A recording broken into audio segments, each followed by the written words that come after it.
India లాంటి కంట్రీలో IAS అనేది ఎందుకంత గ్లోరిఫై చేస్తారు? పాలిటిక్స్ లో పవర్ ఎప్పుడు వస్తుంది మనకు? 5 ఏళ్లకు ఒకసారి చాలా కష్టపడాలి. బట్ 30 ఏళ్ల యాక్సెస్ టు పవర్ ఒక ఎగ్జామ్ ద్వారా వస్తుంది. Obviously it is suppose to be glorified, right? Corruption, ఆ సెగ్మెంట్ గురించి మాట్లాడదాం. గవర్నమెంట్ సెక్టర్లోనే మోస్ట్ ఆఫ్ ద ఈ కరప్షన్ జరుగుతుంటుంది. కరప్షన్ గవర్నమెంట్ సెక్టార్లోనే ఉంది, that it self is wrong.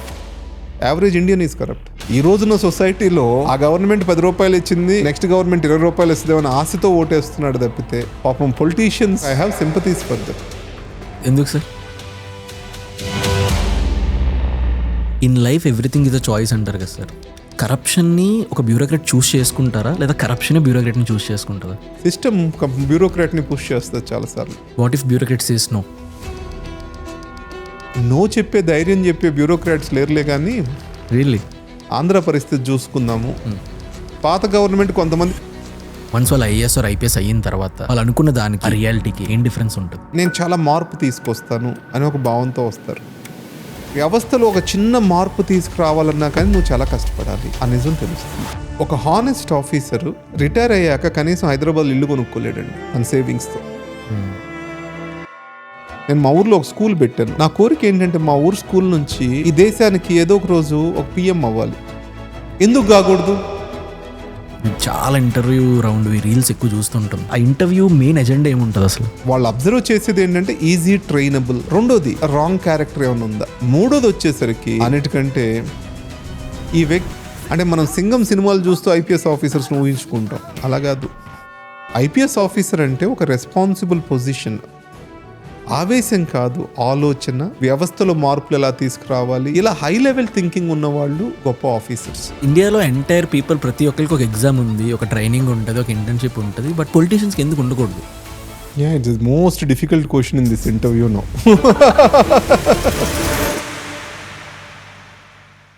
నాకు మీ నుంచి ఒక చిన్న ఫేవర్ కావాలి. మీలో 90% ఆఫ్ ద పీపుల్ మన పాడ్కాస్ట్ చూస్తున్నారు కానీ సబ్స్క్రైబ్ చేసుకోవట్లేదు.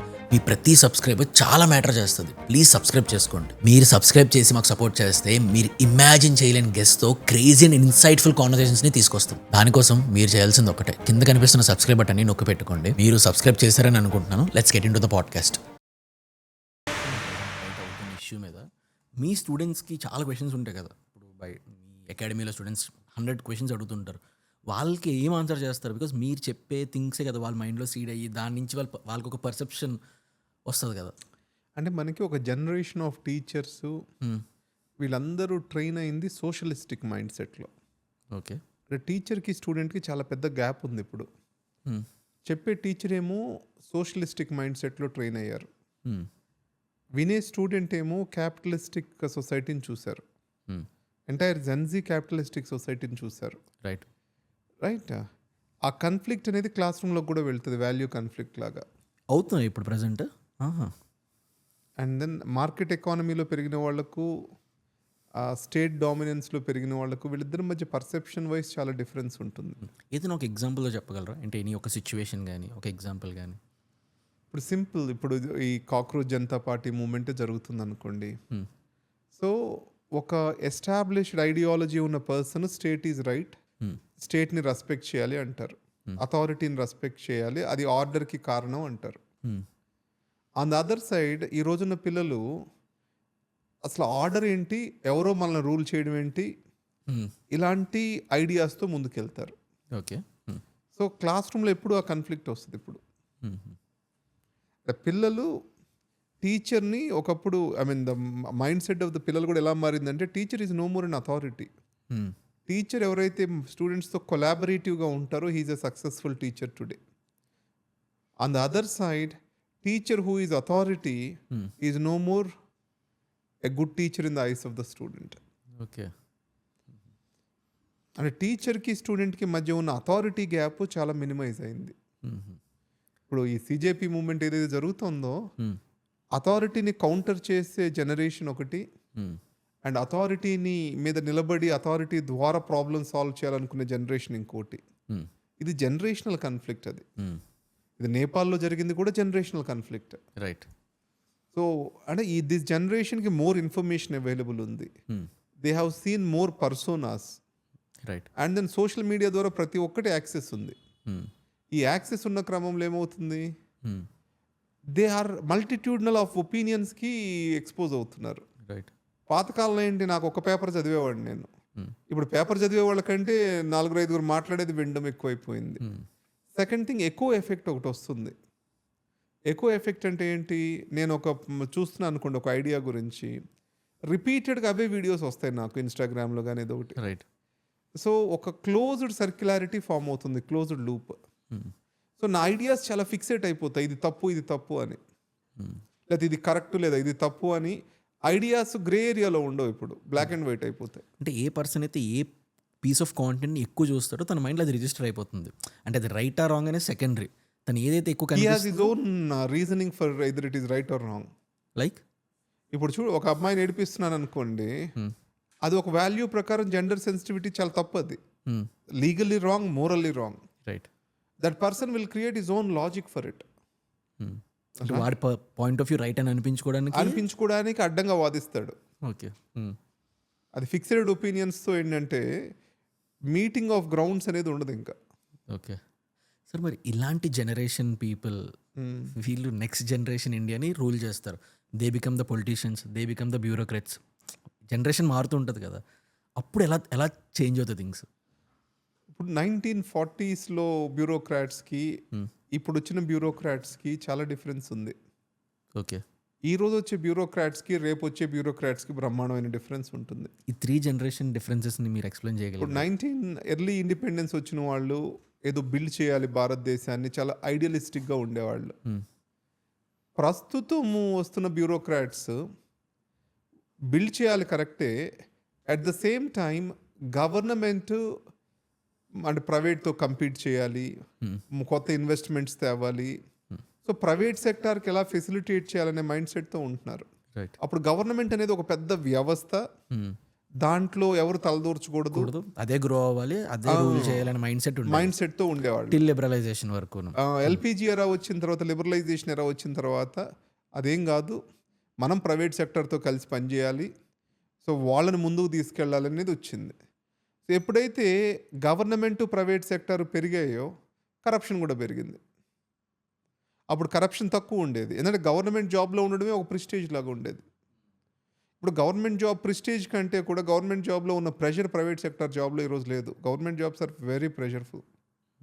మాట్లాడదు, అది చాలా చాలా ప్రెషర్ పెరిగిపోయింది. ఇండియాలో ఎవరిని అడిగినా కూడా IAS is a very glorified thing. అంటే ఐఏఎస్ని ఒక స్టేటస్ సింబల్లా చూస్తారు. అంటే బికమింగ్ అన్ ఐఏఎస్ ఎవ్రీ ఆస్పిరెంట్కి అది ఎలా ఉంటుందో నాకు తెలియదు, కానీ జనరల్గా సొసైటీ ఐఏఎస్ని ఒక స్టేటస్ సింబల్లా చూస్తుంది. ఇండియా లాంటి కంట్రీలో ఐఏఎస్ అనేది ఎందుకంత స్టేటస్ సింబల్లా చూస్తారు, ఎందుకంత గ్లోరిఫై చేస్తారు? అంటే ఐఏఎస్ అనే క్యాడర్ని, ఆ పొజిషన్ని. ఈ క్వశ్చన్ని 2 డైమెన్షన్లో చూద్దాం. ఒకటి పవర్ డైమెన్షన్లో చూద్దాం. ఇండియా అనేది చాలా పవర్ కాన్షియస్ సొసైటీ, ఎగాలిటేరియన్ సొసైటీ కాదు. ఇనీషియల్ పవర్ క్యాస్ట్ ద్వారా వచ్చింది. Caste has lot of power in it initially, very initial days. తర్వాత క్యాస్ట్తో పాటు నాలెడ్జ్ కూడా పవర్కి ఒక కారణమైంది. ఆ తర్వాత డెమోక్రసీ సెట్ ఇన్ అయిన తర్వాత పొలిటికల్ యాక్సెస్ పవర్ కారణమైంది. అంటే పాలిటిక్స్లో పవర్ ఎప్పుడు వస్తుంది మనకు? 5 ఏళ్ళకు ఒకసారి నువ్వు గెలవాలి, రోడ్డు మీద తిరగాలి, చాలా కష్టపడాలి. బట్ 30 ఏళ్ల పవరు, 30 ఏళ్ళ యాక్సెస్ టు పవరు ఒక ఎగ్జామ్ ద్వారా వస్తుంది. Right? Obviously it is suppose to be glorified, right? Right. నీకు జీవితంలో half of your life, more than 1/3 of your life, నీకు access to career and power ఒక ఎగ్జామ్ ద్వారా వస్తుంది. ఇన్నాళ్ళు కష్టపడే మిడిల్ క్లాస్కి politics have become very expensive. Middle క్లాస్కి యాక్సెస్ లేదు ఆల్మోస్ట్. రైట్. అలాంటప్పుడు మిడిల్ క్లాస్కి పవర్ యాక్సెస్, స్టేటస్ యాక్సెస్ ఉన్న ఒక సింగిల్ ఎగ్జామ్ ఇండియాలో ఇదే. రెండోది వచ్చేసరికి ఎంటర్ప్రెన్యూర్షిప్. రైట్? ఎంటర్ప్రెన్యూర్షిప్ యాక్సెస్ ఎలా సక్సెస్ మనీ ద్వారా యాక్సెస్ ఇస్తుంది. ఇది వచ్చేసరికి డైరెక్ట్ గవర్నమెంట్లో హాట్ సీట్ ద్వారా, రెగ్యులేటరీ పవర్ ద్వారా యాక్సెస్ వస్తుంది. That is the power dimension of it. And thus next is social dimension ఉంది దానికి. సోషల్ డైమెన్షన్ ఏంటంటే, నువ్వు మిడిల్ క్లాస్లో, బిలో మిడిల్ క్లాస్ ఇలా ఉన్నావు అనుకోండి, చిన్నప్పటి నుంచి కష్టపడి చదువుకొని పెరిగావు. ఒక అతను రిచ్ పర్సన్ ఉన్నాడు, తన దగ్గర వెల్త్ ఉంది, బట్ ప్రివిలేజ్ లేదు. ఐఏఎస్ ఆఫీసర్కి చాలా ప్రివిలేజెస్ ఉన్నాయి ఇండియన్ సొసైటీలో, కొలోనియల్ ఎరా నుంచి వచ్చాయి అవి. రైట్. ఇప్పుడు ఆ రిచ్ పర్సన్, లైఫ్లో సక్సెస్ఫుల్ పర్సన్ అంతా ఉన్న 50 కోట్ల డబ్బులు ఉన్న తర్వాత లైఫ్ డజంట్ మ్యాటర్, నీకు ఇంకో నెంబర్ యాడ్ అవుద్ది అంతే. లేదా ఒక 100 కోట్లు ఉన్న తర్వాత 1000 కోట్లకి పెద్ద డిఫరెన్స్ ఏముండదు లైఫ్ స్టైల్. కానీ డిఫరెన్స్ ఏంటి? ప్రివిలేజ్. ఇలా తిరుపతి వెంకటేశ్వర స్వామి దగ్గర పోవాలి, ఐఏఎస్ ఆఫీసర్ ప్రివిలేజ్ ఉంది, 1000 కోట్లు ఆస్తున్న వాడికి ఏం ప్రివిలేజ్ లేదు. So people want to have this privilege. అప్పుడు పెళ్లి సంబంధాల ద్వారానో, మ్యారేజ్ ద్వారానో, ఇంకో ద్వారానో ఈ ప్రివిలేజ్ని యాక్సెస్ తీసుకుంటారు. ఇది ఇప్పటికీ అలానే ఉందా? ఇలా ఇంకో 10 ఏళ్ళు కూడా ఇట్నే ఉంటుంది. ఇలానే ఉంటుందా? ఎందుకంటే ప్రివిలేజ్ ఈజ్ ఆల్వేస్ రెస్ట్రిక్టెడ్ కదా. రైట్. మీరు 2 డైమెన్షన్స్ చెప్పారు sir. Privilege is exclusionary. Okay. అది ఇంక్లూజనరీ అయిందంటే డెమోక్రటిక్ అవుద్ది, అందరికీ యాక్సెస్ అవుతుంది. అది ప్రివిలేజ్ అవ్వదు ఎప్పుడు. ప్రివిలేజ్ ఎప్పుడు ఫ్యూ బెనిఫిట్స్ని ఎక్స్క్లూజనరీగా పెట్టుకొని they are not accessible through money, they are only accessible through power and seat and status. Okay. వాళ్ళలో కొన్నిటిని వాళ్ళకి ప్రివిలేజ్గా పెట్టుకుంటారు. మీరు 2 డైమెన్షన్స్ చెప్పారు సార్. ఒకటి పవర్, ఇంకోటి సోషల్ డైమెన్షన్. బట్ ఇంటర్నెట్ అరౌండ్లో ఇంకొక డైమెన్షన్ కూడా కనిపిస్తుంది, దట్ ఈస్ కాల్డ్ కరప్షన్. డబ్బులు, మనీ. ఆ సెగ్మెంట్ గురించి మాట్లాడదాం. బికాజ్ ఎందుకనంటే మోస్ట్ ఆఫ్ ద అంటే లైక్ గవర్నమెంట్ సెక్టర్లోనే మోస్ట్ ఆఫ్ ద ఈ కరప్షన్ జరుగుతూ ఉంటుంది. ఎవ్రీ ఆస్పిరెంట్ ఎవరైతే ఉంటారో 99% పీపుల్ మీరు చెప్పినట్టు ఈ పవర్ అండ్ సోషల్ డైమెన్షన్కి వెళ్తారు. బట్ మోర్ ఓవర్ అదంతా పక్కకి వెళ్ళిపోయి కరప్టెడ్ ఆఫీసర్స్ ఎందుకు వస్తారు సార్ మరి దాని నుంచి? ఒకటి, కరప్షన్ గవర్నమెంట్ సెక్టార్లోనే ఉంది, that it self is wrong. Okay. Private సెక్టర్లో అంతకంటే కరప్షన్ ఉంది. కాబట్టి గవర్నమెంట్ సెక్టారు దాంట్లో ఉన్న కరప్షన్ చాలా మందిని ఇంపాక్ట్ చేస్తుంది. ఇది కనిపించదు. ప్రైవేట్ సెక్టార్ కరప్షన్ ఏంటంటే ఇద్దరు వ్యక్తుల మధ్య జరుగుతూ ఉంటుంది, అది కనపడదు అండ్ డైరెక్ట్గా సొసైటీకి ఇంపాక్ట్ఫుల్గా ఉండదు. రెండోది, గవర్నమెంట్ మనందరిది, రైట్? ఓనర్షిప్ ఫీల్ అవుతాం మనం. ప్రైవేట్ దానికి ఓనర్షిప్ ఎక్కడ ఫీల్ అవుతాం? So the myth that government is corrupt is government alone is corrupt is wrong. Okay. నా దృష్టిలో యావరేజ్ ఇండియన్ ఈజ్ కరప్ట్. ఎందుకలా? Elections, right? డబ్బులు తీసుకోకుండా ఓటు ఎవడేస్తున్నాడు ఇప్పుడు? అలాంటప్పుడు ఆ డబ్బులు తీసుకొచ్చి పెట్టడానికి పొలిటీషియన్ కరప్ట్ అవుతాడు, రైట్? ఆ పొలిటీషియన్ రేపు వచ్చేసి బ్యూరోక్రాట్ని ఒక ఇన్స్ట్రుమెంట్గా వాడుకుంటాడు. పొలిటీషియన్ 100 రూపాయలు తీసుకున్నప్పుడు నా జీవితం కోసం నేను 1 రూపాయి తీసుకుంటే తప్ప అని చెప్పి ఈయన తీసుకోవడం మొదలు పెడతాడు. సో అలా ట్రికిల్ డౌన్ థియరీ, కరప్షన్ ఒక సైకిల్లా ఫామ్ అవుతూ ఉంటుంది. So the second assumption is only officers are corrupt is wrong. Okay. Average Indian is corrupt. In life everything is a choice అంటారు కదా సార్. ఈ కరప్షన్ని ఒక బ్యూరోక్రాట్ చూస్ చేసుకుంటారా, లేదా కరప్షన్ బ్యూరోక్రాట్ని చూస్ చేసుకుంటారా? సిస్టమ్ బ్యూరోక్రాట్ని పుష్ చేస్తుంది చాలాసార్లు. What if bureaucrat says no? No చెప్పే ధైర్యం చెప్పే బ్యూరోక్రాట్స్ లేరులే. కానీ రియల్లీ అంటే సిస్టమ్ ఏమైందంటే, ఇప్పుడు ఆంధ్ర పరిస్థితి చూసుకుందాము. పాత గవర్నమెంట్ కొంతమంది బ్యూరోక్రాట్స్కి పోస్టింగ్ ఇవ్వలేదు, కొత్త గవర్నమెంట్ కొంతమందికి పోస్టింగ్ ఇవ్వలేదు. దే ఆర్ ద కొంతమంది ఫైనెస్ట్ ఆఫీసర్స్ ఉన్నారు వాళ్ళల్లో. గవర్నమెంట్కి ఎదురు మాట్లాడితే అది వరకు యాక్సెప్ట్ చేసేవాళ్ళు, ఈయన చెప్తున్నాడు వినాలి, ఇతను మనకంటే తెలివి కలవాడు, లేకపోతే ఇతనికి రూల్స్ తెలుసు, అతను చెప్పినట్లు ఇందాం అన్నట్లు ఉండేది. ఈరోజు పరిస్థితి ఏంటి? ఇతను నాకు చెప్పే అంత చూడా అన్నట్లుంది. సో ఎప్పుడైతే అథారిటేరియన్ పాలిటిక్స్ పర్సనల్ ఫీఫ్డమ్లుగా మారుతాయో, ఒక ఇది నాకేదో ప్రైవేట్ లిమిటెడ్గా నడుస్తూ ఉంటాయో పాలిటిక్స్, పబ్లిక్ ఆఫీసర్స్ చెప్పే మాట వినడానికి పొలిటీషియన్స్ ఇష్టపడట్లా. మీకు ఒక చిన్న ఎగ్జాంపుల్ చెప్తాను. పివి నరసింహారావు గారు ముఖ్యమంత్రిగా ఉన్నప్పుడు ఆయన ఎక్కడో జయాంధ్ర మూమెంట్ ఎక్కడ జరుగుతూ ఉంటే నేను ఇమీడియట్గా బయలుదేరి వెళ్ళాలి అని చెప్పేసి డ్రైవర్ని కారు తీయమన్నాడు. అక్కడ చీఫ్ సెక్రటరీ ఉండి మీరు వెళ్ళడానికి లేదండి అన్నారు. ఓకే. అంటే దెన్ అక్కడ డ్రైవర్ ఉన్నాడు కదా, car driver, he did not take the car out because driver is part of administration. Administration మొత్తం రూల్ చేసేది chief secretary. Right. Chief minister చెప్తే నాకేంటి, నాకు చీఫ్ సెక్రటరీ నో చెప్పారు కదా. నేను పివి నరసింహారావు గారు నువ్వెంత నేను ముఖ్యమంత్రికి ఎదురు చెప్తావని అనలేదు చీఫ్ సెక్రటరీని. ఈయనేదో ఆలోచించి చెప్పుంటారు అని చెప్పేసి లోపలికి వెళ్ళిపోయారు సైలెంట్గా. అంత గొప్పతనం ఈరోజు ముఖ్యమంత్రులు ఎక్కడుంది? రైట్. ఆ మ్యాగ్నానిమిటీ ఉన్న నాయకులు ఎక్కడున్నారు? అందువల్ల పాత తరం నాయకుల్లో కింద నుంచి వచ్చారు. They are not golden spoon వీళ్ళు కాదు. ఈ గ్రాస్ రూట్స్ నుంచి వచ్చిన వాళ్లకు కొన్ని విలువలు ఉన్నాయి. రైట్, ఈ రోజంతా కూడా పైనుంచి డ్రాప్ అవుతున్నారు, హెలికాప్టర్ ల్యాండింగ్ ఉంది. సో వీళ్ళకి ఎంతసేపటికి ఏంటంటే they never saw the grass root reality. మీరు కావాలంటే లోకేష్ పాదయాత్ర చేయకముందు, పాదయాత్ర చేసిన తర్వాత పర్సనాలిటీ ఎంత మారిందో చూడండి. ఏం చేంజ్ అయింది? కష్టాన్ని దగ్గర నుంచి చూశాడు కదా, ప్రజలంటే ఇష్టం పెరిగింది, జనాలంటే ఇష్టం పెరిగింది. ఎప్పుడైతే జనాలని దగ్గరగా చూస్తామో 90 మంది మనుషులు మంచోళ్ళే ఉంటారండి. అంటే కరప్షన్ ఇవన్నీ పక్కన పెడితే అవన్నీ సిస్టమిక్ ఇష్యూస్. చాలా మంది గారు మంచోళ్ళే ఉంటారు. ఈ మంచోళ్ళు ఉన్నప్పుడు ఏమవుతుంది, వాళ్ళని దగ్గరగా చూసి వాళ్ళకి ఏదో చేయాలనిపిస్తుంది. అంటే ఒక స్థాయి దాటిన తర్వాత what gives happiness to humans చెప్పండి? మనిషికి ఆనందాన్ని ఇచ్చేవేంటి? పీస్. ఫస్ట్ థింగ్ ఏంటంటే నేచర్ ఇస్తుంది. కాసేపు పోయి ప్రకృతిలో కాసేపు పరిగెత్తడం, ఏదో చేయడం. ప్లెజర్ వేరు, I'm talking about happiness. Okay. రెండోది ఎన్వైరన్మెంటల్, అదే నేచర్ ఒకటి. రెండోది మంచి మనుషులతో మాట్లాడడం, సత్సంగం, సద్భావన, సత్ప్రవర్తన, మంచి ఆలోచన, మంచి నడవడిక, దాంతోపాటు మంచి మనుషులు మన చుట్టూ ఉండడము, ఇవన్నీ హ్యాపీనెస్ కారణాలు. దాంతోపాటు నేను నలుగురికి ఇస్తున్నాననే భావన, నేను తీసుకుంటున్నాననేవాడు ఇప్పుడు హ్యాపీగా ఉండడు. ఇస్తున్నాననే ఫీలింగ్ నీకు ఉంటుందో అది చాలా హ్యాపీనెస్ ఇస్తుంది. సో పొలిటీషియన్ ఇంత కష్టపడి ఉదయం నుంచి రాత్రి వరకు జనాల్లో తిరుగుతూ ఉంటాడు ఎందుకు అని అనుకున్నారు అనుకోండి, 100 మంది 100 ప్రాబ్లమ్స్తో వస్తారు. ఆ ప్రాబ్లమ్స్ అన్నీ వింటాడు ఆయన. విన్నప్పుడు వీళ్ళందరికీ హోప్ ఉంది, చూడు he can solve my problem. ఒక మెస్సయ్య లాగా చూస్తారు. ఒక్కోసారి బయటకు పోయి తిడతారని తెలుసు ఆయనకు, లేకపోతే క్యారెక్టర్ అసాసినేషన్ చేస్తారు కొంత అపోజిషన్ వాళ్ళు, అన్నీ తెలుసు.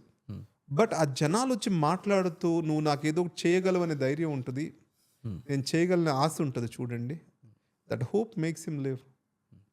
నేను జార్జ్ ఆర్వెల్ ఒక బుక్ చదువుతున్నాను సార్, మీరు చదివేసి ఉంటారు నాకు తెలుసు. Animal pharma? యానిమల్ ఫార్మ్ కాదు, జార్జ్ ఆర్వెల్ 1984 చదువుతున్నాను. అందులో కాన్సెప్ట్ ఉంటుంది అన్నమాట హోప్ మీద. Every dictator who dictates people, ఎవరైతే పీపుల్ డిక్టేట్ చేస్తారో వాళ్ళని హోప్లోనే ఉంచుతారంట, వాళ్ళ హోప్ దాటి బయటికి రానివ్వరంట. దాని మీద అంటే దానికి మన సమాజంలో కొత్త విషయం ఉంది. అది హోప్ అనడం కంటే కడుపు నిండుగా పెట్టరు, సగం కడుపు ఆకలితోటే ఉంచుతారు.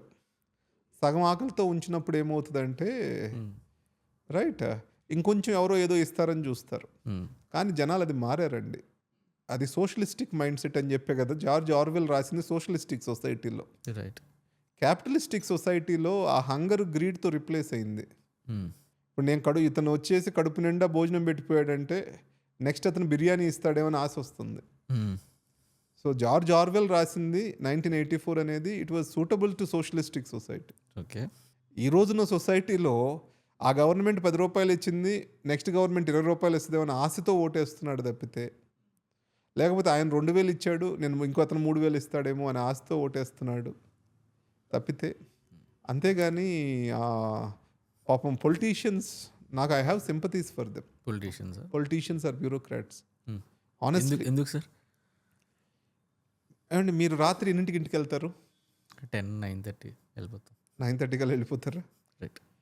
రైట్. పొలిటీషియన్ ఎన్నింటికి ఇంటికి చేరుతాడు? No idea. అప్పుడు వరకు ఊళ్ళు తిరుగుతూనే ఉంటాడు, ఎవరో ఒకరిని కలుస్తూనే ఉంటాడు, కుటుంబానికి చాలా దూరంగా ఉంటాడు. చాలాసార్లు పిల్లలు ఏం చదువుతున్నారో కూడా తెలియదు ఆయనకి.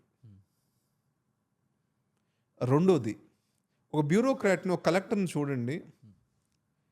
అంటే కలెక్టర్ తర్వాత వాళ్ళు కొంచెం మారుతారు, కానీ కలెక్టర్ వరకు ఉన్న ఆఫీస్లో ఉన్నంత వరకు ఉదయం వస్తే రాత్రి వరకు జనాల మాటలు వింటూనే ఉంటారు. ప్రతి ఒక్కరు ప్రాబ్లమ్స్తోనే వస్తారు, ప్రతి ఒక్కరు కష్టాలు మాత్రమే వింటూ ఉంటారు. ఇమాజిన్ ఎ డే, ఎదురుగా కూర్చున్నారు మీ ఆఫీస్లో వాళ్ళు, రోజు వచ్చేసి అది లేదు, ఇది లేదు, ఇది బాగాలేదు, ఈ వీడియో పోలేదు, ఆ వీడియో పోలేదు, ఇలా చెప్తూ ఉన్నారు అనుకోండి. Right, like that imagine it for every day. దాంతోపాటు ప్రెషర్స్, ఈ పొలిటీషియన్ అది చెప్తారు, ఇంకోరు అది చెప్తారు. సో నువ్వు ఐఐటీలో చదువుకొని, ఐఎంలో చదువుకొని బాగా నీ ఫ్రెండ్స్ అందరూ ఎంఎన్సీలో ప్లేస్ అయిపోయి అర్బన్ ఏరియాస్లో ఉంటూ కాస్మోపాలిటన్ లైఫ్ స్టైల్లో ఉంటూ నువ్వు ఎక్కడో రూరల్ ఏరియాలో ఉంటావు. డిజాస్టర్ వచ్చినా నువ్వే పరిగెత్తాలి ఫస్ట్. సక్సెస్ అయినా ఫెయిల్ అయినా నువ్వే responsible. Because you pass the bill. It's not about the bill, you are the cutting edge. నువ్వు ఎగ్జిక్యూషన్ సైడ్ ఉన్నావు. అందరికి విజిబుల్ ఫేస్, గవర్నమెంట్కి విజిబుల్ ఫేస్ ఎవరు? కలెక్టర్. నాకు బ్యూరోక్రాట్స్ అంటే ముందు వరకు ఇట్స్ వెరీ కూల్ జాబ్ అనుకునేవాడిని. ఇంత ప్రివిలేజ్ అది చూసి, సొసైటీ ఇచ్చిన స్టేటస్ అది చూసి ఇట్స్ వెరీ ప్రివిలేజ్ జాబ్ అనుకున్నాను. బట్ ఒక హాఫ్ డే తర్వాత నాకు చాలా అట్మోస్ట్ రెస్పెక్ట్ పెరిగింది వాళ్ళ మీద. నేను సెక్రటేరియట్కి వెళ్ళాను ఒకరోజు. అసలు అది ఆ నేమ్సే తీసుకుంటే వాళ్ళకి నాకు ఇప్పుడు అందరికీ అవుతుంది. నేను వెళ్ళి అంటే ఆ మీటింగ్లో నేను కూర్చున్నాను అనమాట. వాళ్ళేమో జస్ట్ మాకు టీమ్ మేట్ అని చెప్పి కూర్చోబెట్టారు. I was just watching entire thing ఏమవుతుంది ఏంటని. ఆ రోజు ఆ కలెక్టర్ ఉన్నారు. యాక్చువల్లీ ఒక సెక్రటేరియట్ రావాలి. అతను పొద్దు ఏ క్యాడర్ కూడా నేను చెప్పను. అతను రాక మిస్ అయ్యి ఒక కలెక్టర్ వచ్చారు. ఇట్స్ అరౌండ్ 1.5 hours ఎంతో మీటింగ్ అయింది. ఆవిడ ఎవ్రీ ఇన్ డీటెయిల్ ఎంత అంటే మధ్యలో ఆవిడకి ఎన్నో కాల్స్ వచ్చాయి. మధ్యలో మనుషులు పిలుస్తున్నారు, పక్కకి వెళ్ళి పక్క రూమ్లో ఇంకొక మీటింగ్, మళ్ళీ ఇక్కడికి వచ్చి ఈ మీటింగ్. అంటే 1 hourలోనే ఆవిడ ఒక 10 jobs, అంటే 10 డిఫరెంట్ కైండ్ ఆఫ్ జాబ్స్ని ఆమె అక్కడ చేశారు. అప్పుడు నాకు అంటే గంట కూడా గంటలో 5 నిమిషాలు కూడా యాక్చువల్లీ ఖాళీ ఉండదు, వాళ్ళు లోపల ఉన్నారంటే. అప్పుడు నాకు అనిపించింది అంటే బయట మనం చూసి ఏదో అనుకుంటాం కానీ లోపల యాక్చువల్లీ సీన్ చాలా డిఫరెంట్ ఉంటుందని. వాళ్ళు చాలా హార్డ్ వర్క్ చేస్తారు, అంటే చాలా కష్టపడతారు. నేను అప్పుడు అడుగుతున్నాను అనమాట, అక్కడ ఎవరైతే నన్ను తీసుకెళ్లారో అక్కడ ఆ పర్సన్కి అడుగుతున్నా. మనం అనుకుంటాం కానీ వాళ్ళ లైఫ్లో చాలా చేద్దామని అనుకుంటారు చాలామంది. అంటే ఆడుకుందాము, టైంపాస్ చేద్దామనే మైండ్ సెట్ 99% ఎవరికి ఉండదు. 99% పీపుల్ అందరికీ కూడా ఏదైనా వాల్యూ యాడ్ చేద్దామని చెప్పి ఆ సీట్లో కూర్చుంటారు. బట్ పీపుల్ చూస్తే అంటే వాళ్ళు ఎంత కష్టపడి ఎన్నో రాత్రులు కష్టపడి చదువుకొని ఆ ప్లేస్కి వెళ్ళిన తర్వాత ఎంతో చేద్దాం అనుకున్నా కూడా ఎందుకు కొన్ని పనులు చేయలేకపోతారు ఒక బ్యూరోక్రాట్? ఒకటి బ్యూరోక్రాట్ అనే కాదు, మీరైనా నేనైనా అన్ని పనులు చేయలేం. రైట్? మీరు లెట్ us టేక్ ఈ ఛానల్ని number 1 channel in the country చేయాలనుకున్నారు. సో ఫస్ట్ మీకు ఒక స్ట్రాటజీ ఉంటుంది, ఒక ఆలోచన ఉంటుంది. ఆలోచన ఇంప్లిమెంట్ చేయడానికి ఏం కావాలి? రీసోర్సెస్ కావాలి. ప్రపంచంలో రీసోర్సెస్ అనేవి అందరికీ లిమిటెడే. నీ సొంత డబ్బు నువ్వు ఖర్చు పెట్టుకుంటే ఎవరు అడగరు. నేను ఖర్చు పెట్టా అనుకో, నీ డబ్బు నువ్వే అడుగుతావు. మంది డబ్బు ఐఏఎస్ ఆఫీసరు, పొలిటీషియన్ తనకు నచ్చినట్లు ఖర్చు పెట్టాడు అనుకోండి, ఏమవుతుంది? రోజు అలరైపోతారు. ఇప్పుడు మెస్సీని తీసుకొచ్చి ఫుట్బాల్ ఆడిచ్చారు రేవంత్ రెడ్డి గారు, సీఎం గారు. ఏమైంది? సో అది ప్రజా ఉపయోగమా లేకపోతే తన పర్సనల్ కోసం తెచ్చారా అని చెప్పి ఒక డిబేట్ స్టార్ట్ చేశారా లేదా అండి? Right, true. సో అంటే మంది డబ్బుని ఎలా వాడుతున్నాము, ఎంత జవాబుదారీతనం ఉంది అనేది ఇంపార్టెంట్. అప్పుడు రిస్క్ ఎవర్సివ్నెస్ వస్తుంది. గవర్నమెంట్లో గమనించుకోండి, ఖర్చు పెట్టేవాడిని ఏమనరు. బాధ్యత లేకుండా, అకౌంటబిలిటీ, పేపర్ వర్క్ లేకుండా ఖర్చు పెట్టేవాడిని బాధ్యుడిని చేస్తారు. రెండో విషయం గుర్తుపెట్టుకోండి, పని చేయకపోయినా కానీ ఇబ్బంది లేదు, కానీ పని చేస్తే 100 ఇబ్బందులు ఎదుర్కోవడానికి ఛాన్స్ ఉంది నీకు. నువ్వు పని చేయకపోతే ఏముంది, నువ్వు ఏ రూల్ వైలేట్ చేయలేవు కదా, తెలుసో తెలియక. పని చేస్తేనే కదా నువ్వు 4 రూల్స్ తెలియకుండా వైలేట్ అవుతాయి. రైట్? మీకు ప్రివెన్షన్ ఆఫ్ కరప్షన్ యాక్ట్ ఒకటి ఉంటుంది. ఓకే. దాంట్లో అంటే ఒక provision, just I don't want to go in to the legal aspects. ఎలా ఉంటుందంటే నువ్వు ప్రూవ్ చేసుకోవాలి పక్కవాడికి బెనిఫిట్ అన్డ్యూ బెనిఫిట్ చేయట్లేదు నువ్వు అనేసి. నువ్వు ఏ కాంట్రాక్ట్ ఇచ్చినా ఏది చేసినా కానీ, లేకపోతే అది కరప్షన్గా ఇండికేట్ చేసి నిన్ను ఇన్వెస్టిగేట్ చేస్తారు. ఓకే. జాగ్రత్తగా చూడండి అక్కడ. అంటే నేను చేసే ప్రతి పని ముందు నేను లీగల్గా దీనివల్ల నాకు వచ్చే హెడేక్ ఏంటి అనేది ఒకటి వెరిఫై చేసుకోవాలి. అలాంటప్పుడు ఎవ్రీ యాక్షన్ని డబుల్ చెక్ చేసుకొని, క్రాస్ చెక్ చేసుకొని, రిస్క్ ఎవర్సివ్ అందుకే కదా అవుతారు. రైట్? అలాగే ఇప్పుడు నువ్వు సొంతగా చేసుకుంటున్నావు అనుకో, పోయినా వచ్చినా నాది అనే ధైర్యంతో ముందుకు పోతావు. అందుకనే ప్రైవేట్ సెక్టర్ పరిగెత్తుద్ది. పబ్లిక్ సెక్టర్కి వచ్చేసరికి ఏం పని చేస్తే ఎటు నుంచి ఎవడొచ్చి ఏమంటాడో అన్న భయంతో పనిచేస్తుంది. సార్, మీరు మీ కెరియర్లోని చాలామంది ఐఏఎస్ ఆస్పిరెంట్స్ని, ఐఏఎస్ని, ఐపీఎస్ని చూసారు మొత్తం అందరినీ. ఇప్పటికీ మీ నెట్వర్క్లో చాలామంది మీకు తెలిసిన వాళ్ళు ఉన్నారు. ఈ ఎంటైర్ ఎక్స్పీరియన్స్తో నాకు చెప్పండి, చాలామంది ఆస్పిరెంట్స్ వాళ్ళు అనుకున్న దానికి వన్స్ వాళ్ళు ఐఏఎస్ ఆర్ ఐపీఎస్ అయిన తర్వాత ఆ రియాలిటీకి ఏం డిఫరెన్స్ ఉంటుంది? ఫస్ట్ వచ్చినప్పుడమ్మా చాలా చేసేయాలని యుతోపియన్గా ఉంటారు. నేను ఇది మార్చాలి ఇది అనేసి. దానికంటే ముందు ఐఏఎస్ రావడానికి కానీ సివిల్స్కి రావడానికి కానీ ప్రాక్టికల్ మైండ్తోనే వస్తారు. ఇది డిఫికల్ట్ ఎగ్జాము, దీన్ని క్రాక్ చేయడం కష్టము, రాకపోతే ప్లాన్ బి, ఇలా కొంచెం ప్రాక్టికాలిటీ ఉంటుంది. బట్ వస్తే నేను చాలా మార్పు తీసుకొస్తాను అని ఒక భావంతో వస్తారు. అంటే కొంత రాంగ్ ఎలిమెంట్ ఎప్పుడు ఉంటుంది, 10% ఎప్పుడు దీని ద్వారా డబ్బులు సంపాదించుకుందాం ఇలా అనుకునే కొంతమంది ఉంటారు. సో ఓకే, దట్స్ దాన్ని పక్కన పెడితే సిస్టంలోకి వెళ్ళిన తర్వాత చూడండి, నువ్వు సిస్టమ్ మనిషి అవుతావు, వ్యవస్థ మనిషి అవుతావు. వ్యవస్థ వ్యక్తి కంటే చాలా బలవంతురాలు. లోపలికి వెళ్ళాక తెలుస్తుంది. నువ్వు వ్యవస్థను ఎదుర్కొని ఏదో చేద్దాము అని అనుకుని ఇనీషియల్గా అనిపిస్తుంది. అది 20లో ఉన్నప్పుడు మనం ఏదైనా చేయగలం అనిపిస్తుంది. 30లో బాధ్యతలు తెలుస్తాయి, 40లో బరువులు తెలుస్తాయి, అంతే కదా. సో రెస్పాన్సిబిలిటీ అన్నీ వస్తాయి. సో వ్యవస్థ ఏంటంటే నువ్వు ఈ బ్యాలెన్స్ చేయాలి. వ్యవస్థకున్న మైట్కి, నీకున్న అవసరాలకు, నీ కుటుంబ బాధ్యతలు, వీటన్నిటిని బ్యాలెన్స్ చేయాలి. అప్పుడు ప్రాక్టికాలిటీ బోధపడుద్ది. రైట్. అది చాలా పెద్ద స్ట్రాంగ్ ఫోర్స్ అండి వ్యవస్థ అనేది. రైట్. అంటే వ్యవస్థలో ఒక చిన్న మార్పు తీసుకురావాలన్నా కానీ నువ్వు చాలా కష్టపడాలి, ఆ నిజం తెలుస్తుంది. ఓకే. అండ్ స్లోగా ఏంటంటే ఎన్ని రూల్స్ మధ్య నువ్వు వర్క్ చేయాలి, ఎంతమందికి నువ్వు సమాధానం చెప్పుకోవాలి రేపు అనేది కూడా తెలుస్తుంది. అంటే నువ్వు ఆపరేట్ చేసే లెవరేజ్ చాలా తక్కువ వ్యవస్థలో అనేది బోధపడినప్పుడు చిన్నగా రిస్క్ ఎవర్సివ్గా మారుతారు. ఓకే. ఒకటి వయసు పెరుగుతూ ఉంటుంది, రెండోది హోలిస్టిక్గా తన బాధ్యతలు ఇవన్నీ అర్థమవుతూ ఉంటాయి, మూడోది వ్యవస్థలో ఉన్న ఫ్లెక్సిబిలిటీ కూడా లేదు అనిపించినప్పుడు చాలా కొద్ది మంది గ్రేట్ విల్ పవర్ ఉన్న వాళ్ళు మార్పు తీసుకొస్తారు. కానీ సివిల్ సర్వీసెస్లో బ్యూటీ ఏంటో తెలుసా? నువ్వు ఒక మిడ్ డే మీల్ ప్రోగ్రామ్ తీసుకుందాం, ఒక ఐఏఎస్ ఆఫీసర్ దాని వెనక ఎవరో ఒకరు ఉండుంటారు కదా. రైట్. అంటే ఒక చిన్న మార్పు తీసుకురావడం వలన ఈరోజు ఎంతమంది పిల్లలకు న్యూట్రిషన్ అందుతుంది మధ్యాహ్నం. నేను పూనం మేడం గురించి చెప్తాను. She's an IAS officer, very respectable IAS officer. తను మాన్సాంటో అనే ఒక పెద్ద కంపెనీతో ఫైట్ చేశారు. అండ్ దానివల్ల ఈరోజు BT seeds, cotton seeds price చాలా తగ్గింది భారతదేశంలో. మాన్సాంటో కంపెనీ చైనాలో ఒక రేటుకి ఇస్తుంది, ఇండియాలో చాలా ఎక్కువ రేటుకి తీసుకుంటుంది రైతుల కాడ నుంచి. సుప్రీంకోర్టు దాకా ఫైట్ చేశారు. కానీ ఆవిడ ఫైట్ చేయడానికి కావాల్సిన స్ట్రెంగ్త్ ఎవరు ఇచ్చారు? అప్పుడు చీఫ్ మినిస్టర్ ఇచ్చారు.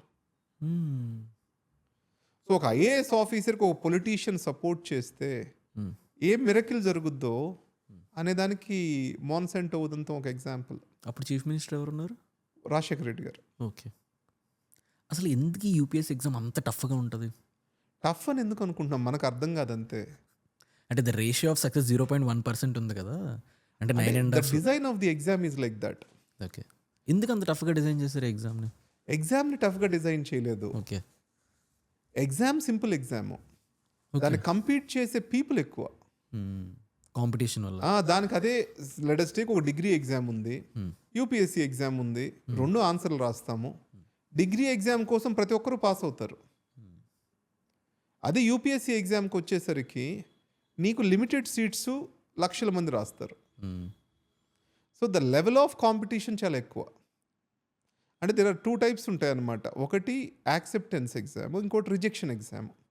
మన డిగ్రీ ఎగ్జామ్ వచ్చేసరికి యాక్సెప్టెన్స్ ఎగ్జామ్, ఇది రిజెక్షన్ ఎగ్జామ్. అంటే 1000 మందిని సెలెక్ట్ చేసుకొని 9,99,000 మందిని బయటపడేయాలి. దానికి కొన్ని క్రైటీరియా డిజైన్ చేయాలి. ఆ క్రైటీరియా ఈ ఎగ్జామ్ అవుతుంది. దాంట్లో 3 లెవెల్స్ పెట్టారు. ఆ 3 లెవెల్స్లో ఎవరెవరైతే అర్థం చేసుకొని ముందుకెళ్తారో they are becoming successful. Sir interview round ఉంటుంది కదా, చాలా ఇంటర్వ్యూ రౌండ్ రీల్స్ ఎక్కువ చూస్తుంటాం. చాలా మోస్ట్ ఆఫ్ ది ఇంటర్వ్యూస్ అంటే ఒక పర్సన్ మైండ్ సెట్ని అర్థం చేసుకోవడానికి, అంటే తనకి పవర్ ఇచ్చిన తర్వాత తను ఎలా రూల్ చేస్తాడనే కాన్సెప్ట్లో ఇంటర్వ్యూ క్వశ్చన్స్ ఉంటాయా, లేదా తను ఎలిమినేట్ చేద్దామనే మైండ్ సెట్తో ఎక్కువ క్వశ్చన్స్ ఉంటాయా? అంటే ఆ ఇంటర్వ్యూ మెయిన్ ఎజెండా ఏముంటుంది అసలు? దీనికి నేను ఒక స్టాటిస్టికల్ థింగ్ చెప్తాను. ఇంటర్వ్యూ దాకా వెళ్ళిన ప్రతి స్టూడెంటు సీరియస్ స్టూడెంటే. ఓకే. ఎందుకంటే ప్రిలిమ్స్లోనే 6-7 లక్షల మంది రాస్తే చివరికి ఒక 12,000 మందిని సెలెక్ట్ చేస్తారు. వాళ్ళలో నుంచి ఒక 2,000 మందిని ఇంటర్వ్యూకి సెలెక్ట్ చేస్తారు. అంటే 12,000 మంది మెయిన్స్ రాస్తే ఒక 2,000 మంది ఇంటర్వ్యూకి సెలెక్ట్ అవుతారు. ఆ 2,000 మంది నుంచి ఇంకో 1,000 మందిని సెలెక్ట్ చేయాలి. సో అప్పుడు 2,000 మంది ప్రతి ఒక్కరు సీరియస్సే కదా అక్కడ. రైట్. అంటే 6-7 లక్షల నుంచి 2,000కి తెచ్చాం కదా మనం. అక్కడికి వచ్చేసరికి 100కి 50% పాస్ రేట్ వచ్చింది కదా. అంటే ఎగ్జామ్ నేచర్ మారింది కదా. ఇంటర్వ్యూకి వెళ్ళేసరికి it's becoming more positive exam. అంటే నీలో ఉన్న పాజిటివ్ ట్రేట్స్ కూడా చూస్తారు. ఓకే. అంటే నువ్వు ఎంత వయసులో వెళ్తావు, 24-25 ఏళ్ళప్పుడు ఇంటర్వ్యూకి వెళ్ళావు అనుకో, నీకు లోకం అంతా తెలియదు, అంత మెచ్యూరిటీ కూడా ఉండదు. అంటే వాళ్ళు అబ్జర్వ్ చేసేది ఏంటంటే ఈజీ ట్రైనబుల్. ఇతన్ని మనం వ్యవస్థకు తగ్గట్లు ట్రైన్ చేసుకోగలమా, అడాప్ట్ చేసుకోగలమా, దానికి కావాల్సిన నర్వ్ ఉందా లేదా ఈ పిల్లోడిలో, అంతవరకు చూస్తారు. రెండోది విజిబుల్లీ రాంగ్ క్యారెక్టర్ ఏమైనా ఉందా. ఓకే. విజిబుల్లీ రాంగ్ క్యారెక్టర్ అంటే అక్కడ పోయినప్పుడు లెట్ us టేక్ ఉమెన్ గురించి మాట్లాడినప్పుడు డెరగేటరీగా మాట్లాడాడు, then he has no gender sensitivity. అంటే సొసైటీ నార్మ్స్ అన్ని చెక్ చేస్తూ ఉంటారు. నార్మ్స్ వేరు, సొసైటీ నార్మ్స్లో క్యాస్ట్ కూడా సొసైటీ నార్మ్లో ఉందిగా మనకు. బట్ సొసైటీకి యాక్సెప్ట్ చేయని అవసరం legal norms and then legal sensitivities, moral sensitivities. అంటే ఇప్పుడు అమ్మాయిని గౌరవించాలి, లేదా తోటి వారిని గౌరవించాలి, పెద్దవాళ్ళని గౌరవంగా చూసుకోవాలి, నలుగురు నుంచి నేర్చుకోవాలి, ఇవి ప్రతి మనిషికి సక్సెస్ కారణాలే కదా. Right, true. అంటే ఆ లెర్నింగ్ యాటిట్యూడ్ ఉందా, ఆ మోరల్ కంపస్ సరిగ్గా ఉందా లేదా అనేది చూస్తారు. అంటే is wrong guy or not అనేది వెరిఫై చేసుకుంటారు. కొత్తవి నేర్చుకుంటాడా లేదా అనేది చూస్తారు. మూడోది వచ్చేసరికి అన్నిటికంటే ఈ వ్యక్తి వ్యవస్థకు తగ్గట్లు మనం మార్పు చేసుకోగలమా లేదా, ఈ మూడు ఉంటే తీసేసుకుంటారు. ఓకే. అంటే వన్స్ ఆ ఇంటర్వ్యూ క్లియర్ అయిపోయిన తర్వాత మీరు ట్రైనింగ్ అన్నారు కదా, ఏముంటుంది యాక్చువల్లీ ట్రైనింగ్ ఒక ఐఏఎస్కి? అంటే సివిల్ సర్వీస్ అంటే ఐఏఎస్ ఒకటే కాదు, చాలా ఉంటాయి. అవును. అంటే మన model of training sandwich model అంటాం.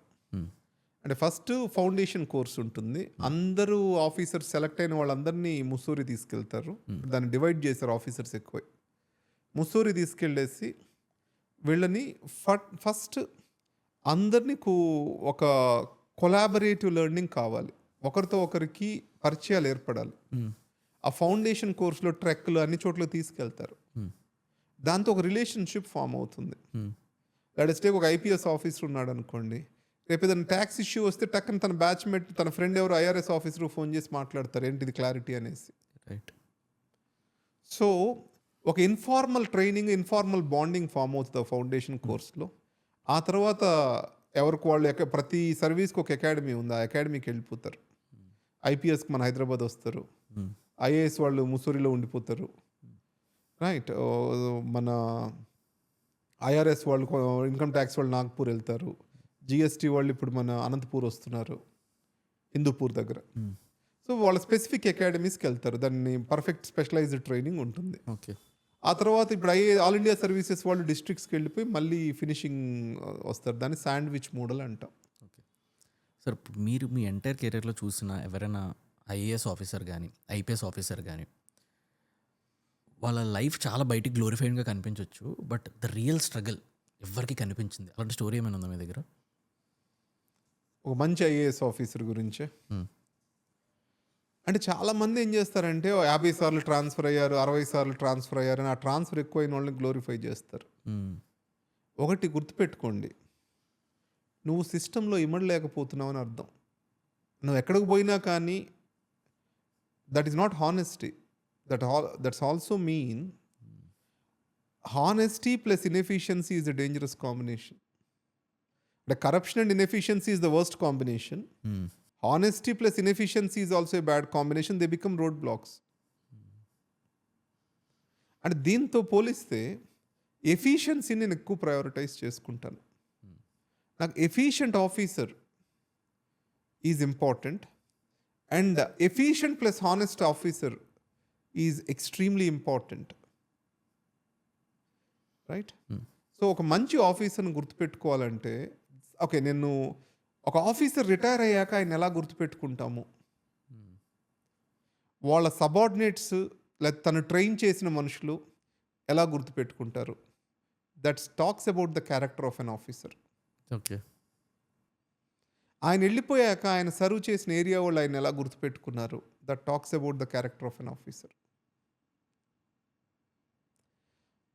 నేను మాలకొండే గారు డీజీపీగా చేశారు కదా ఆంధ్రప్రదేశ్, ఆయన గురించి చెప్తాను. అంటే రీసెంట్గా నేను విక్రమ్ మన్ గారిని కలిశాను, తను కూడా అడిషనల్ డీజీ లెవెల్ ఆఫీసరు. నేను మాలకొండే సార్ పేరు చెప్పగానే నేను ఆయన కింద ట్రైన్ అయ్యాను గౌరవంగా. Is one of the officers I look up to అన్నారు. Right, it talks what he is. And second, humility ఆయన దగ్గర నేర్చుకోవాల్సిందే. అంటే ఈరోజు కూడా ఒక మనిషి నిజంగా అలా ఉండగలరా, అంటే అంత బ్యాలెన్స్డ్గా ఉండగలరా, అంత కామ్గా ప్రతి సిచ్యువేషన్ని ఆలోచించగలరా అనిపిస్తుంది. అంటే మనం సింగం సినిమాలు చూస్తూ ఐపీఎస్ ఆఫీసర్స్ని ఊహించుకుంటాం, అలా కాదు. ఐపీఎస్ ఆఫీసర్ అంటే ఒక రెస్పాన్సిబుల్ పొజిషన్. ఆవేశం కాదు, ఆలోచన, ఒక మంచి నడవడిక, నలుగురితో కలిసి ఒక ప్రాబ్లం ఒక విషయాన్ని ఎలా సాల్వ్ చేయాలి, ఇలా ఆలోచించి వ్యవస్థలో మార్పులు ఎలా తీసుకురావాలి, ఇలా హై లెవెల్ థింకింగ్ ఉన్నవాళ్ళు గొప్ప ఆఫీసర్స్. రైట్, మనం ఏంటంటే సినిమాటిక్ వరల్డ్ లాగా ఆలోచించామనుకోండి, సో వెళ్ళారు కొట్టారు నలుగురిని, at the end of the they are on the wrong side of the law. ఇప్పుడు ఎవరైనా ఈ 12th ఆ ఏజ్లో ఉన్న వాళ్ళు ఐఏఎస్ అవుదాం అనుకుంటున్నారు, అంటే వాళ్ళు యూపీఎస్సీ ప్రిపేర్ అవుదాం అనుకుంటున్నారు, వాళ్ళు తెలుసుకోవాల్సిన బిగ్గెస్ట్ మిత్ ఏముంది? UPSC is a very simple exam. Don't complicate it. Competition might be high. Exam is very simple. Okay. రెండోది, నీకు ఇష్టమైతే ఈ ఎగ్జామ్లోకి రా. మీ నాన్న చెప్పారనో, ఇంకొకరు ఏదో చెప్పారనో, don't come into this exam. Exam process అనేది నీలో ఉన్న టఫ్నెస్ని టెస్ట్ చేస్తుంది. నీకు పూర్తిగా ఇష్టపడకపోతే దాన్ని యాక్సెప్ట్ చేయలేవు. రైట్, ఏదైనా అంతే కాబట్టి నువ్వు ఇష్టపడాలి దాన్ని. అండ్ అన్నిటికంటే ముఖ్యమైనది ఏంటంటే, అంత రోజీగా ఉంటుంది. మన ఇండియాలో ఒక మెలో డ్రామా ఉంటుంది, middle class melodrama. 10th క్లాస్లో 10th పాస్ అయిపోరా, స్టేట్ ర్యాంక్ తెచ్చుకో, నీ జీవితం సెట్ అంటారు. రైట్, ఇంటర్ అయిపోయాక ఐఐటీనో ఏదో తెచ్చుకో, నువ్వు జీవితం సెట్ అంటారు. ఐఐటి పోయాక ఐఎం తెచ్చుకో, సెట్ అంటారు. ఆ తర్వాత జాబ్ తెచ్చుకోరా, నువ్వు జీవితంలో నువ్వు ఏం చేయని అవసరం లేదంటారు. బట్ రిమెంబర్ వన్ థింగ్, ఇవన్నీ ఒక లెవెల్స్ అంతే. ఒక దాని తర్వాత నువ్వు ఆగిపోవడం జరిగిందంటే నువ్వే డీజనరేట్ అయిపోతావు. సో ఏదో ఈ స్టేజ్కి నీకు ఐఏఎస్ రాగానే నీ జీవితం సెట్ అనేది రాంగ్. అప్పుడు ఇంకా బాధ్యత పెరుగుద్ది.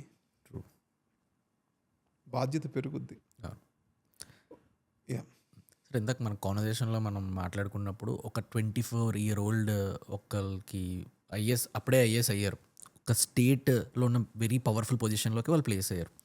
మీరు చెప్పారు ఆ ఏజ్ వాళ్ళకి చాలా తక్కువ మెచ్యూరిటీ ఉంటుంది, బికాజ్ లైఫ్ అంత ఎక్స్పోజర్ కనిపించదు కాబట్టి కొంచెం ట్రిక్కీ క్వశ్చన్స్ అడుగుతారు తెలుసుకోవడం కోసం ఇంటర్వ్యూలని.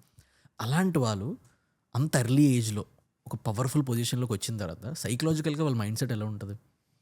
ఇంకా చిన్నపిల్లలుగానే ఉంటారు. బికాజ్ ఎందుకంటే వాళ్ళ చుట్టూ ఉన్న వ్యవస్థ అంతా చాలా పెద్ద పెద్ద వాళ్ళు ఉంటారు, కొంతమందితో మాట్లాడలేనంత పవర్ఫుల్ పీపుల్ కూడా ఉంటారు అందరూ. అలాంటి వాళ్ళతో వీళ్ళు మీటింగుల్లో కూర్చొని అలాంటి వాళ్ళతో పాలసీ డిస్కషన్ చేసి స్టేట్ గురించి మాట్లాడాలంటే వాళ్ళకి సైకలాజికల్గా ఎంత కష్టంగా ఉంటుంది? అడాప్ట్ అయిపోతారు. ఓకే, ఇప్పుడు నువ్వు నీ మనసులో ఇమాజిన్ చేసుకుంటావు చూడు, అది నువ్వు అవుతావు. అండ్ ఆపర్చునిటీ ఉంటుంది కదా, నీ కళ్ళ ముందు ఇంత గొప్ప వాళ్ళని కలవగలగడమే ఒక పెద్ద opportunity. Beauty of civil services అందరూ డబ్బులు, పవర్ ఇవన్నీ అనుకుంటారు. It's excellence. The beauty of civil services is finest people ప్రపంచంలో ఉన్న వాళ్ళని నువ్వు కలవడానికి civil service is an opportunity. నీ లైఫ్ క్యాన్వాస్ ఎంత పెద్దగా ఉంటుందో ఊహించుకోండి. ఒకరోజు తినడానికి తిండి లేని వ్యక్తితోటి మాట్లాడతావు, నెక్స్ట్ డే ఒక గ్రేట్ ఆర్టిస్ట్ని కలిసి you appreciate his drawing, next day prime minister of ఇండియాకి దండం పెడతావు, రిసీవ్ చేసుకుంటావు, షేక్ హ్యాండ్ ఇస్తావు. ఆ తర్వాత ఒక ఫారెన్ డెలిగేట్ వచ్చినప్పుడు తన దేశం గురించి తెలుసుకుంటావు. ఇంత వైడ్ రేంజ్ ఆఫ్ లైఫ్ని ఎక్స్పీరియన్స్ అవ్వగలిగే క్యాన్వస్ సివిల్ సర్వీసెస్ ఇస్తుంది. సివిల్ సర్వీసెస్ గురించి జనాలందరూ మాట్లాడుకునేదంతా చెత్త. Beauty of civil services is the exposure which it gives. నువ్వు రేపు రిటైర్ అయిపోయాక 60 ఏళ్ళ తర్వాత నీ ఫోన్ కాల్లో ఒకసారి తీసి చూసుకుంటే బోల్డ్ అంత మంది ఫైనెస్ట్ పీపుల్ ఉంటారు నీ చుట్టూరు. That is the beauty of service. That's why I say it's not about power and money, it's all about excellence. Service is about the beauty of service is to have the finest things of life. నేను miss అయ్యాను service, నాకు service 3 సార్లు ఇంటర్వ్యూకి వెళ్ళాను, service రాలేదు. నేను ఏదైనా miss అవుతాను అంటే ఆ excellence part of the service I miss. ఇప్పుడు ఎంత డబ్బులు సంపాదించినా ఆ రిగ్రెట్ అలా ఉంటుంది సార్. అంటే you have other ways to meet the people now. You have other ways. అంటే నా జీవితంలో చూసుకుంటే ఇట్ హ్యాస్, అంటే సివిల్ సర్వీస్ అనేది నన్ను చాలా హంబల్ చేసింది. ఎన్నో ఎదుర్కోవడానికి కావాల్సిన బలాన్ని ఇచ్చింది ఆ ప్రిపరేషన్. చాలా భయాలను తీసేసింది. చాలా ఎగ్జాంపుల్స్ ఉన్నాయి. అంటే జీవితంలో వర్స్ట్ మూమెంట్ కూడా వచ్చింది నాకు. ఒక ఎగ్జాంపుల్ చెప్పండి. సో ఓకే, అంటే ఇట్స్ లీగల్ ఇష్యూ. సో ఆ లాని రాంగ్ సైడ్ ఫేస్ చేయాల్సి వచ్చింది నేను. అలాంటప్పుడు కూడా ఏమవుతుంది, I did not do any mistake, I can face it. నేను అదే మా బావగారు ఉన్నారు, ఆయన ఒక పెద్ద కంపెనీకి సిఎఫ్ఓగా ఉన్నారు. ఆయన వ్యవస్థని ఫేస్ చేసే తీరు, నేను వ్యవస్థని ఫేస్ చేసే తీరు రెండు చూసుకుంటే what is the difference? This exam నాకు అర్థమైన నా ఫండమెంటల్ రైట్స్ ఏంటి, నేను ఎంత బలవంతుణ్ణి ఒక సిటిజన్గా, రైట్? సో ఇవన్నీ కూడా నాకు ఆ ఎగ్జామ్ నేర్పించింది. రేపు నువ్వు you might be a CEO of a company, traffic police ఆపగానే ముందు భయపడతాం, పోలీస్ స్టేషన్కి రమ్మగానే భయపడతాం, ట్యాక్స్ నోటీస్ రాగానే భయపడతాం. వీటన్నిటికి ఒక అప్రోచ్ ఉంది, వీటిని సాల్వ్ చేసుకోవచ్చు. వాళ్ళు అడగడం వాళ్ళ హక్కు, చెప్పడం మన బాధ్యత. సో వాళ్ళు అడిగినప్పుడు మనం చెప్దాము, ఏమవుద్ది, మనం తప్పు చేయనప్పుడు ఎందుకు భయపడాలి? ఈ యాటిట్యూడ్ ఎప్పుడైతే వస్తుందో ఆ యాటిట్యూడ్ నీకు భయాన్ని చాలా దూరం చేస్తుంది. ఇంతకంటే ఏమవుద్ది నాకు అనేది వస్తుంది. భయాన్ని దూరం జరగడం వల్ల నీ మైండ్ చాలా వికసిస్తుంది. The mind without fear is the greatest gift. ఆ వితౌట్ ఫియర్ మైండ్ ఎలా వస్తుంది? నువ్వు నలుగురితో కలిసి తిరిగి మాట్లాడడం వల్ల వస్తుంది, చదువుకోవడం వల్ల వస్తుంది, వ్యవస్థలను అర్థం చేసుకోవడం వల్ల వస్తుంది. ఇవన్నీ కూడా ఇది చేస్తుంది కదా ఈ ఎగ్జామ్. ఇప్పుడు coming back to our topic, ఇప్పుడు ఎవరికైనా ఆ పొజిషన్ వచ్చిన తర్వాత వాళ్ళ లైఫ్లో ఫస్ట్ చేంజ్ అయ్యే థింగ్ ఏముంటుంది? పెళ్ళి.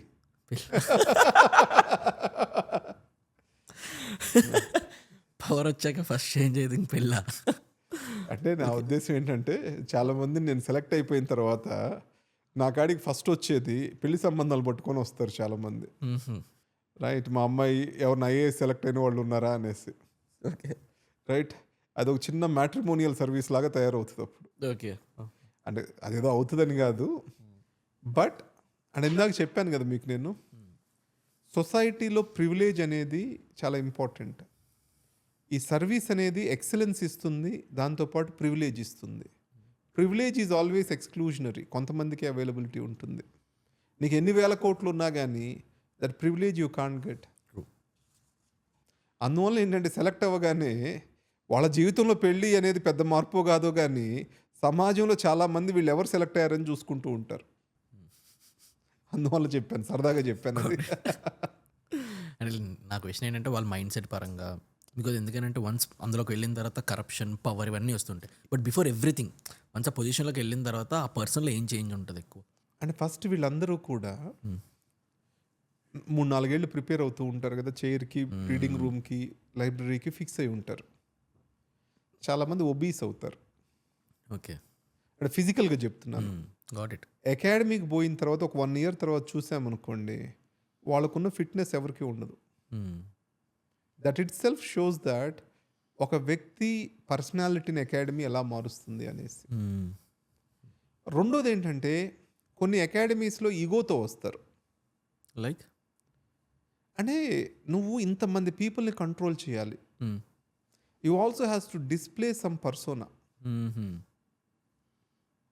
ఇప్పుడు ఒక నీకంటే ఒక 30 ఏళ్ళు పెద్ద అయిన ఆఫీసర్స్ని కంట్రోల్ చేయాలి నువ్వు. అంటే ఆరా ప్రాక్టీస్ చేస్తారా? ప్రాక్టీస్ చేయాలి. Okay. You have to display that. And ఇనీషియల్గా ఒక సబ్ ఇన్స్పెక్టర్కి, లోకల్ కానిస్టేబుల్కి వీళ్ళకున్నంత నాలెడ్జ్ ఒక ఐపీఎస్ ఆఫీసర్కి ఉండదు చాలాసార్లు. వాళ్ళ దగ్గర నుంచే చాలా నేర్చుకుంటారు వీళ్ళు over a period. Okay. Now ఒక కానిస్టేబుల్ వాళ్ళ తండ్రి వయసు ఉన్న కానిస్టేబుల్ ఉంటారు అక్కడ చాలాసార్లు, రైట్? అలానే వాళ్ళు ఇచ్చే యాక్సెస్ ఉంటుంది చూడండి, ఆ యాక్సెస్ని అబ్యూస్ చేసే పీపుల్ ఉంటారు. సో దట్స్ వై ఆ యాక్సెస్ని ఎలా కంట్రోల్ చేయాలి, ఎవరికి యాక్సెస్ ఇవ్వాలి, ఎవరికి యాక్సెస్ కట్ ఆఫ్ చేయాలి, వీటన్నిటిని ఆలోచిస్తారు వాళ్ళు. వాళ్ళ పర్సనాలిటీలో చాలా మార్పులు వస్తాయి ఒక ఆఫీసర్గా ట్రాన్స్ఫార్మ్ అయ్యేటప్పుడు. సో వాళ్ళకి కాన్షియస్ పవర్ అనేది ఉంది అని ఒక కాన్షియస్నెస్ క్రియేట్ అవుతారు. ఒక చేతిలో పవర్ ఉంది, దానికి చాలా రెస్పాన్సిబిలిటీ ఉంది అని ఒక కాన్షియస్నెస్ క్రియేట్ అవుతుంది. ఈ బ్యూరోక్రాట్స్ లైఫ్ చూస్తే అన్నోయింగ్లీ వాళ్ళు చాలా లూజ్ అయిపోతారు. మొత్తం ప్రిపరేషన్ టైంలో ఫ్యామిలీ లైఫ్ ఉండదు, వాళ్ళ పర్సనల్ లైఫ్ ఉండదు, మొత్తం అంతా డెడికేటెడ్గా చదువుతారు. వన్స్ చదివిన తర్వాత పవర్ వస్తుంది, పవర్ వచ్చిన తర్వాత దానికి అడాప్ట్ అవ్వడం కోసం చాలా టైం దానికి ఇవ్వాల్సి వస్తుంది. వన్స్ అన్నీ వచ్చిన తర్వాత బాధ్యతలు బాగా పెరిగిపోతాయి, దానికి వర్క్ చేయాల్సి వస్తుంది దాని towards.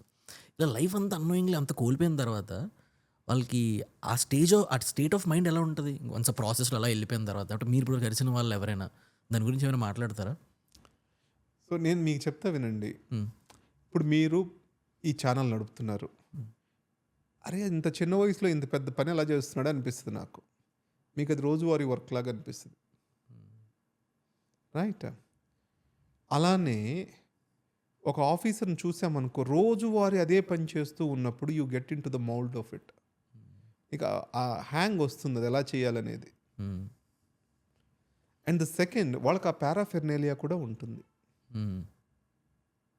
And the third most important thing ఏంటంటే, రోజు నేనేదో మార్పు తీసుకొస్తున్నాననే భావంతో, సాటిస్ఫాక్షన్తో ఇంటికి వెళ్తారు. ఆ ఇంటికి వెళ్ళినప్పుడు ముందు they feel positive about themselves. ఈరోజు ఇతనికి హెల్ప్ చేయగలిగాను, ఏదో మార్పు తీసుకురాగలిగాను, ఇవన్నీ అనేసి.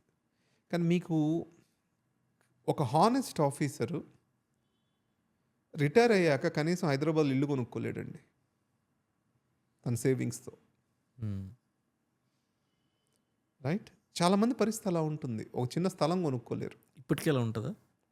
ఇప్పుడు అలాంటి సీన్స్ సినారియోస్ ఉన్నాయా? అందుకని నేను చెప్పాను, చాలామంది ఆఫీసర్స్ వాళ్ళ పిల్లల్ని కేంద్రీయ విద్యాలయాస్కి పంపిస్తారు. Even today okay. చాలామంది గవర్నమెంట్ క్వార్టర్స్లో ఉంటారు. వాళ్ళ డ్రీమ్ రిటైర్ అయ్యే టైంకి ఒక ఇల్లు కట్టుకోవడం. కాకపోతే గవర్నమెంట్స్ ఇళ్ల స్థలాలు అవి ఇస్తాయి ఆఫీసర్స్కి, దట్స్ ఎ డిఫరెంట్ థింగ్. అక్కడ ఇస్తే దానికి లోన్ పెట్టి ఇల్లు కట్టుకొని జీవితాంతం లోన్ తీరుస్తూ ఉంటారు, రైట్? అంటే వాళ్ళు చదువుకున్న దానికి, వాళ్ళు సాధించిన దానికి, వాళ్ళు చేసిన సేవకు సమాజానికి వాళ్ళు తీసుకునేది చాలా తక్కువ.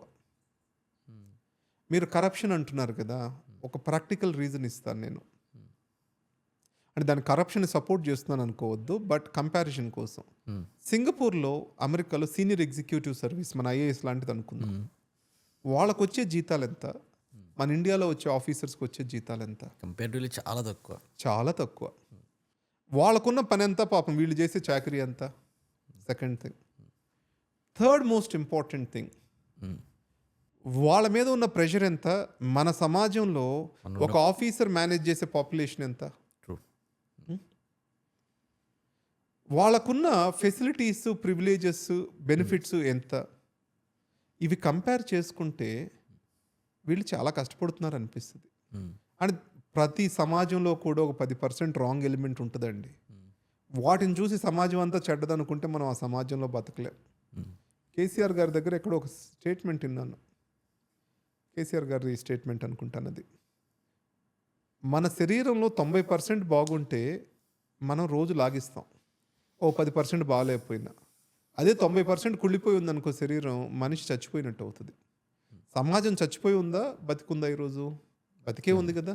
అంటే 90% సమాజం మంచిగా ఉన్నట్లే కదా, రైట్? ఆ సమాజంలో భాగమే కదా ఐఏఎస్ ఆఫీసర్స్. అంటే ఆ సమాజాన్ని నడిపిస్తుంది కూడా ఎంతో కొంత కొన్ని నమ్మకాలు, కొన్ని వ్యవస్థలు, దాంతోపాటు రాజ్య వ్యవస్థ, ఆఫీసర్స్ వీళ్ళందరూ దాంట్లో భాగమే కదా, రైట్? అంటే దీన్ని ఇంకా బెటర్ ఎలా చేసుకోవాలని ఆలోచించాలి కానీ ఎంతసేపటికి ఒకడి మీద పడేడవడము ఇదంతా పిచ్చితనం. మనం ఈజీగా చాలా స్టేట్మెంట్స్ పాస్ చేసేస్తాం కానీ బ్యూరోక్రాట్స్ మీద. జస్ట్ ఇమాజిన్ చేస్తే వాళ్ళు ఉన్న పొజిషన్లోని వాళ్ళు మినిస్టర్స్కి, సీఎంకి ఆన్సరబుల్ అయి ఉంటారు. ఇప్పుడు వాళ్ళు ఎన్నో ప్రాజెక్ట్స్ డీల్ చేస్తుంటారు. ఆ ప్రాజెక్ట్స్ ఆంటర్ప్రినర్స్ వాళ్ళవి ఉంటాయి. ఒక పక్క చూస్తే మినిస్టర్స్ వీళ్ళందరూ నెక్స్ట్ టర్మ్కి ఎలా గెలాలని చెప్పేసి they make a lot of money, అది క్లియర్గా వాళ్ళకి కనబడుతుంది. ఇంకో సైడ్ వీళ్ళు సంతకాలు పెట్టే ప్రాజెక్టుల వాల్యూలు 10 కోట్ల నుంచి 100 కోట్లు 1000 కోట్లలో ఉంటుంది. ఒక ఐఏఎస్ లైఫ్ మాత్రం అలానే ఉంటుంది. ఇదంతా పవర్ మళ్ళీ ఐఏఎస్ చేతిలో ఉంటుంది. అంటే ఒక థర్డ్ పర్సన్ అయిన నేను చూస్తే ఈ సినారియో అంతా క్లారిటీ కనిపిస్తుంది. అంటే దీన్ని మనం అది రైట్ అని చెప్పలేమో, రాంగ్ అని చెప్పలేం, కానీ అలా చూస్తే తెలుస్తుంది అక్కడ దాని వాల్యూ ఏమి ఉంటుంది. బికాజ్ ఎందుకంటే వాళ్ళందరి లైఫ్లో ఇతను కళ్ళ ముందు మారుతూ ఉంటాయి, ఇతను మాత్రం ఇంకా అలానే ఉన్నారంటే ఇట్స్ అ పెయిన్ఫుల్ థింగే కదా. అంటే ఒకటి నార్మల్లీ సమాజంలో ఎవరిని రెస్పెక్ట్ ఇస్తారు? మనం డబ్బున్న వాళ్ళని రెస్పెక్ట్ ఇస్తారు అనుకుంటాం. కానీ చూడండి, లాంగ్ టర్మ్లో చూస్తే సాధించిన వాళ్ళకి రెస్పెక్ట్ ఇస్తారు. ఎండ్ ఆఫ్ ది డే డబ్బుకి చాలా విలువ తగ్గిపోద్ది. ఎండ్ ఆఫ్ ది డే ఎవరైతే కొన్ని వాల్యూస్కి కట్టుబడి ఉంటారో, అరే చూడరా వాడంటే మనిషి. కానీ వాళ్ళు ఇప్పుడు సార్ అంటారు, మనిషి చచ్చిపోయిన తర్వాత ఇలా అంటారు. బతుకున్నంత వరకు మనీకి పవర్కి రెస్పెక్ట్ ఇస్తారు అందరూ.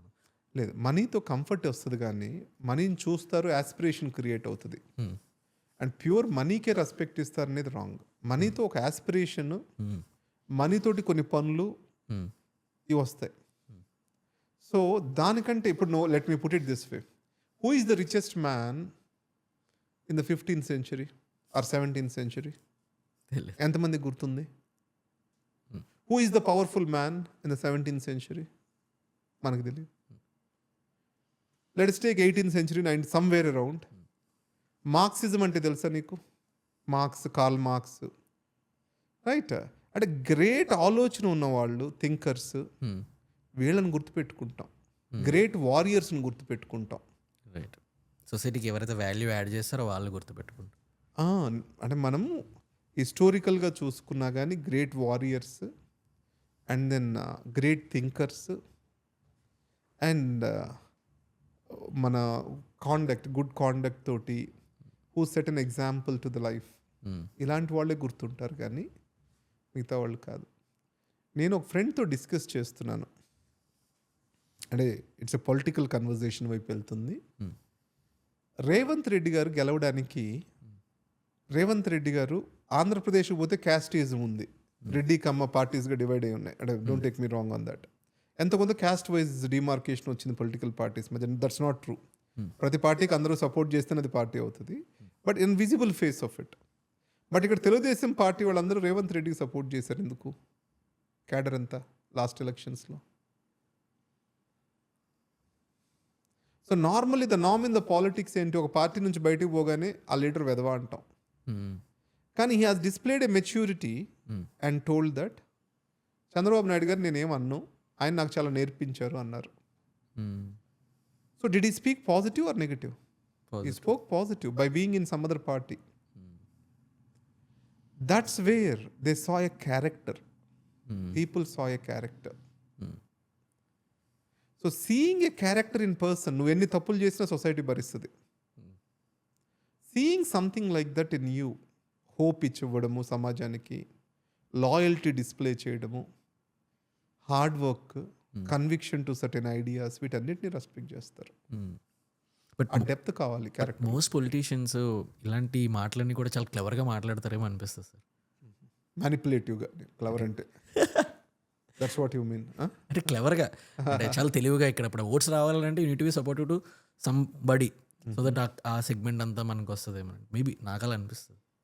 అంటే అసలు ఇప్పుడు నీ ప్రొఫెషన్లో if I convert your profession in to certain numbers, what are those numbers? views, subscribers. These are the numbers which you chase. Right.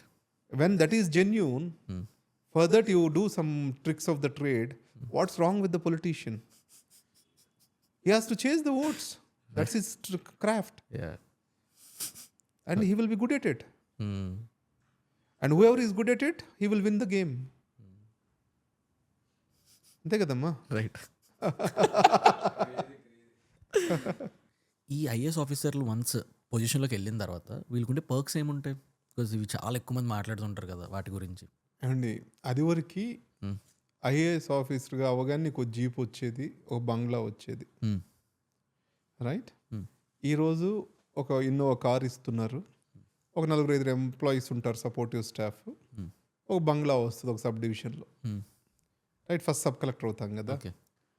అక్కడ నుంచి ఏంటంటే నీ ఇన్నోవా కార్ అదే ఉంటుంది, సిటీకి వచ్చే కొద్దీ నీకు వచ్చేది ఆ ఇల్లు కాస్త అపార్ట్మెంట్గా మారుద్ది, లేకపోతే కొంచెం సీనియర్ ఆఫీసర్స్కి ఇల్లు వస్తుంది. అండ్ ఆ 4-5 స్టాఫ్ ఉంటారు, ఒక 2-3 డ్రైవర్లు ఉంటారు. అంటే ఒక అప్పర్ మిడిల్ క్లాస్ లైఫ్ లాగా ఉంటుంది వాళ్ళది. ఓకే. అంతేగాని ఏదో రిచ్ సెలబ్రిటీ లైఫ్ ఏమీ ఉండదు వాళ్ళకు. ఒకప్పుడు చాలా కొద్ది మందికి మోటార్ వెహికల్ ఉండేది, రైట్? చాలా కొద్ది మందికి ఒక బంగ్లా ఉండేది, రైట్? చాలా కొద్ది మందికి సర్వెంట్స్ ఉండేవాళ్ళు. ఈరోజు అవన్నీ వాళ్ళకు ఉన్నట్లు అనిపిస్తుంది. అందరికీ ఉన్నాయి ఈరోజు వాళ్ళకు ఉన్న. అంటే ఎప్పుడైతే కంట్రీ డెవలప్ అవుతుందో జనరల్గా సివిల్ సర్వీసెస్కి ఉన్న క్రేజ్ తగ్గుతుంది పబ్లిక్ సర్వీసెస్కి. ఇప్పుడు అమెరికాలో నువ్వు గోల్డ్మెన్ సాక్స్లో పనిచేస్తున్నావు అంటే గొప్పగా ఉంటుంది, అమెరికన్ గవర్నమెంట్ సర్వీస్లో పనిచేస్తున్నావు అంటే అవునా అన్నట్లు ఉంటుంది. సో ఇండియాలో ఏంటంటే we are still a developing country. Under developed కంట్రీస్కి వెళ్ళే కొద్దీ దాని ఇంపార్టెన్స్, పబ్లిక్ సర్వీస్ ఇంపార్టెన్స్ పెరుగుతూ ఉంటుంది. ఇప్పుడు గుజరాత్ వెళ్ళామనుకోండి, గుజరాత్లో మన బీహార్లో ఉన్న క్రేజ్ ఉండదు ఐపీఎస్ ఆఫీసర్కి. Gujarat is relatively rich society. That's how. అంటే ఎకనామిక్ స్టేటస్ మనుషులది మారే కొద్దీ వాళ్ళు చూసే విధానం మారిపోతుంది. నువ్వు ఇంకొక క్వశ్చన్ అడుగుతాను as a continuation of this. Okay. నువ్వు ఒక అమ్మాయిని పెళ్లి చేసుకున్నావు అనుకో, సంసారం కాపురం ఎక్కడ పెడతావు? హైదరాబాద్లోనో ఒక సిటీలో పెట్టుకుంటావు. వర్క్ ఎక్కడ ఉంటే అక్కడ. వర్క్ అంటే that's how it is, right? Right. And ఈ రోజు చాలా మంది ఈ ఊళ్ళలో ఉన్న వాళ్ళకి పెళ్ళిళ్ళు కూడా కావట్లేదు, పరిస్థితి అలా ఉంది. ఓకే. Even your rich. ఎందుకలా? అమ్మాయిలు సిటీ ఎక్స్పెక్ట్ చేస్తున్నారు కదా, సిటీ లైఫ్. ఓకే. చాలా మంది అంటే ఈవెన్ అబ్బాయిలు కానీ అమ్మాయిలు కానీ జనరేషన్ అంతా కూడా కాస్మోపాలిటన్ లైఫ్ స్టైల్ కావాలనుకుంటున్నారు కదా. అదే ఒక ఐఏఎస్ ఆఫీసరు సర్వీస్ వచ్చాకపోయి ఎక్కడ ఉండాలి? మొన్న మా స్టూడెంట్ జోయల్ అనేసి, తను జసింత్ ఆసిఫాబాద్లో పోస్ట్ అయి ఉన్నాడు. సో కలెక్టరేట్లో అతను ఆర్డీఓగా పోస్ట్ అయి ఉన్నాడు, మరి గ్రూప్ 1 సెలెక్ట్ అయ్యి వచ్చింది. అక్కడ పోతే కరెక్ట్గా మంచి టిఫిన్ సెంటర్ లేదు ఆ ఊర్లో, ఆసిఫాబాద్లో. ఓకే. అంటే ప్రాపర్ కూర్చొని, అర్థమైంది, రైట్? ఆ అబ్బాయి పెళ్లి చేసుకుంటున్నాడు, మొన్న ఎంగేజ్మెంట్ అయింది. సో వాళ్ళ ఆవిడని ఎక్కడికి తీసుకెళ్ళాలి? ఆసిఫాబాద్ తీసుకెళ్ళాలి. అంటే వాళ్ళ కుటుంబం ఎక్కడ మొదలవుతుంది? ఒక రూరల్ సెట్టింగ్లో, స్మాల్ చిన్న ఊర్లో మొదలవుతుంది. పారాఫెర్నేలి అంతా ఉండొచ్చు. ఓకే, సాయంత్రం పూట సినిమాకి పోదాం అనుకున్నారు, ఎక్కడికి పోతారు? So there are many compromises in their life. It's not like they are living a super comfortable life అనుకోవద్దు. And they are doing a service. అంటే దాంట్లో ఏంటంటే ఎవరో ఒక ఎలిమెంట్ ఒక 100 కోట్లు సంపాదించుకున్నాడు అనేది న్యూస్ రాగానే సొసైటీ అంతా వీళ్ళందరూ తప్పుడోళ్ళు అన్నట్టు మొదలు పెడతా ఉంటుంది. వాళ్ళు లేకపోతే వ్యవస్థ లేదు, సమాజంలో ఆర్డర్ లేదు, రైట్? ఎంతో కొంత సమాజం నిలబడి ఉంది అంటే వాళ్ళు కూడా ఒక కారణం.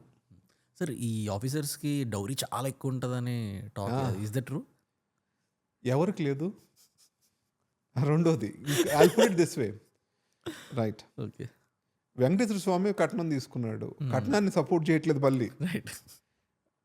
ఎస్పెషల్లీ కట్నం అనేది ల్యాండ్ ఓనింగ్ కమ్యూనిటీస్లో ఒక కల్చర్గా మారింది. ఫస్ట్ రూల్ అన్ని కమ్యూనిటీస్లో లేదండి. బ్రాహ్మిన్స్లో కట్నం చాలా తక్కువ, ల్యాండ్ ఓనింగ్ కమ్యూనిటీస్లో కట్నం ఎక్కువ.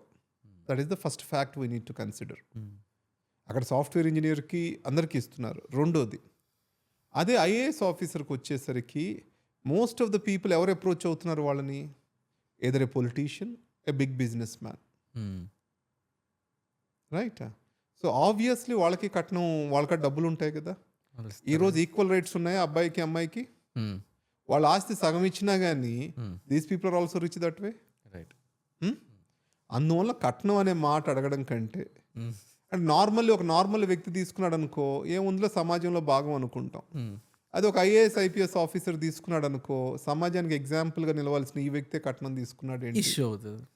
అంటే అంటే మనం వాళ్ళని చూసే విధానమే ఒక పెడెస్టల్ మీద ఒక ఎత్తులో పెట్టి చూస్తున్నాం కదా. సో దే ఆర్ ఆల్సో సొసైటీలో భాగం అనుకుంటే జడ్జిమెంట్ కాస్త తగ్గుతుంది. రైట్. అంటే చాలా మంది పాడ్కాస్ట్లు వీటన్నిటిలో నేను చూసింది ఏంటంటే పెళ్ళి అవ్వగానే అలా ఐఏఎస్ సెలెక్ట్ అవ్వగానే లైన్లో నిలబడతారు, ఒక 500 కోట్లు 600 కోట్లు పట్టుకొని బ్యాగులు పట్టుకొని అని. రైట్. సో ఆ కట్నాల కోసమే ఐఏఎస్లు అవుతున్నారని కూడా చెప్పారు కొంతమంది. ఇదంతా అది wrong side of the service. ఏ పిల్లోడైనా కానీ తన కెరీర్ కోసం సివిల్ సర్వీసెస్లోకి వస్తాడు. రైట్. ఈ ఒక్క సెగ్మెంట్ నాకు చాలా ఇంట్రెస్టింగ్ అనిపిస్తుంది సార్. ఇది ఎవరికైనా అడుగుతూ ఉంటాను నేను. ఇప్పుడు ఈ మొత్తం మన సొసైటీలోని పొలిటీషియన్స్ అంటే మినిస్టర్స్, ఎవ్రీ ఎమ్మెల్యే, వీళ్ళందరూ మన బ్యూరోక్రాట్స్ వీళ్ళందరూ కలిసి పనిచేస్తారు. అండ్ మోస్ట్ టైమ్స్ మనకందరికీ తెలుసు పొలిటీషియన్స్ పెద్దగా చదువుకునే వాళ్ళు ఉండరు, వాళ్ళకి ఏం పెద్ద ట్రైనింగ్ ఉండదు. బట్ వాళ్ళందరూ లైఫ్లో జీవితాన్ని చదువుకున్నారు, అందుకే వాళ్ళు ఆ పొజిషన్లో ఉన్నారని సమర్థిస్తారు. ఒక పక్క వీళ్ళు చూస్తే బ్యూరోక్రాట్స్ వీళ్ళకి ఎకానమీ గురించి, లా గురించి, అడ్మినిస్ట్రేషన్ గురించి, you name it, majority of the things మీద చాలా డీపర్ నాలెడ్జ్ ఉంటుంది.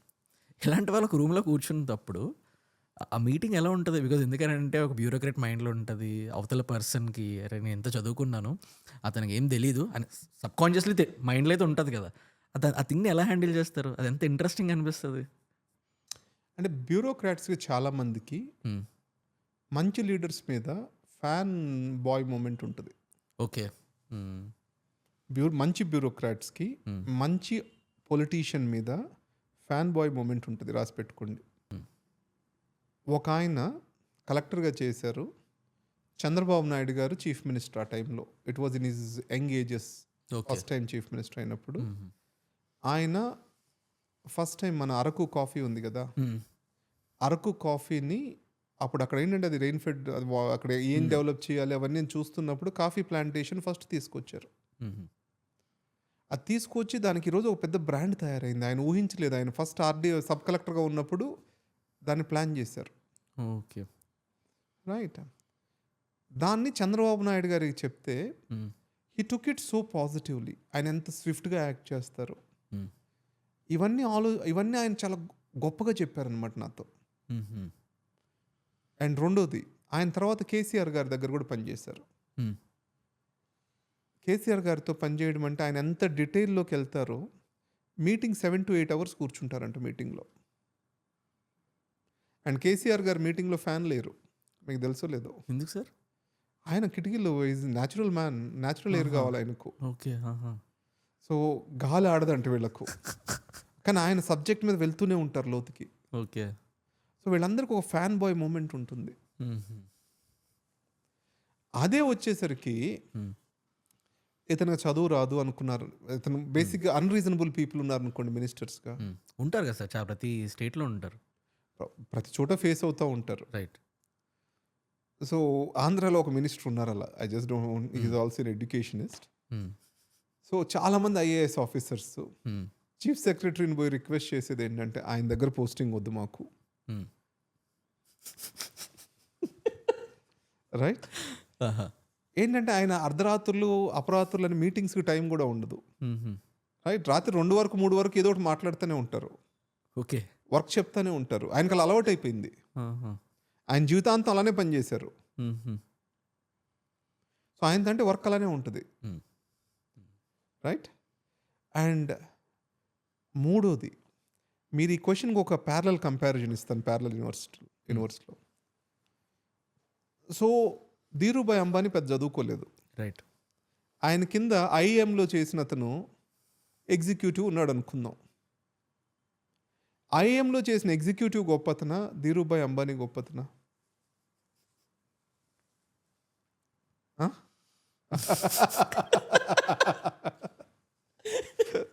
Right.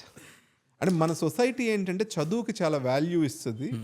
Middle class dominant society కాబట్టి లీడర్షిప్కి భయపడుతుంది, లీడర్షిప్ పొజిషన్స్లోకి వెళ్ళడానికి. Because there is lot of risk in leadership, entrepreneurship. అదే జాబ్లో ఒక స్టెబిలిటీ చూసుకుంటుంది అనమాట. ఆ జాబ్కి మార్గం ఏంటి? ఎడ్యుకేషన్. సార్ ఇలాంటి సెట్ ఆఫ్ ఎగ్జాంపుల్స్ మోస్ట్ పొలిటీషియన్స్కి ఆ బేసిక్ ట్రైనింగ్ తీసుకుందామనే ఇంట్రెస్ట్ని కూడా తగ్గించేస్తుంది కదా సార్ పొలిటీషియన్స్గా. అంటే మీరు పొలిటీషియన్, ఇండియాలో ఎంటైర్ పీపుల్ ప్రతి ఒక్కరికి ఒక ఎగ్జామ్ ఉంది, ఒక ట్రైనింగ్ ఉంటుంది, ఒక ఇంటర్న్షిప్ ఉంటుంది, బట్ వై ఇంత పొలిటీషియన్స్కి ఎందుకు ఉండకూడదు? So let me ask you this, what is education and training? Let's go to the fundamental question there. It is adopting you to a set of systems, a set of thinking. This is the purpose of education, right? Right. ఇది ఎన్ని రకాలుగా నేర్చుకోవచ్చు మనం? పుస్తకాల ద్వారా నేర్చుకోవచ్చు, ఒక teacher గురువు గారి దగ్గర పోయి నేర్చుకోవచ్చు, సమాజంలో తిరుగుతూ అందరి మనుషులను గమనిస్తూ నేర్చుకోవచ్చు. అంటే లెర్నింగ్ అప్రోచెస్ అనేవి చాలా డిఫరెంట్ రకాలు ఉంటాయి కదా. రైట్. మీరు గుర్తుపెట్టుకోండి, most effective way of learning is not through books and not through teachers. It is through observation and interaction. Politician gets trained in that from the day one he wants to enter into politics. వాళ్ళని పిచ్చోళ్ళు అనుకోవద్దండి. Very smart people. And మీకు చెప్తా వినండి, ఒక officer కానీ ఎవరికైనా no చెప్పే ఫెసిలిటీ ఉంది పొలిటీషియన్కి, ఆఫీసర్కి. ఏమవుతుంది, నో చెప్పడం వల్ల అతని ఉద్యోగానికి ఏమైనా నష్టం రాదు. అదే ఒక ఆఫీసర్ పొలిటీషియన్కి, కామన్ మ్యాన్ కానీ ఏ మనిషి కానీ తన దగ్గరికి వెళ్ళిన వాళ్ళకు నో చెప్పే ఇది ఉంటుంది.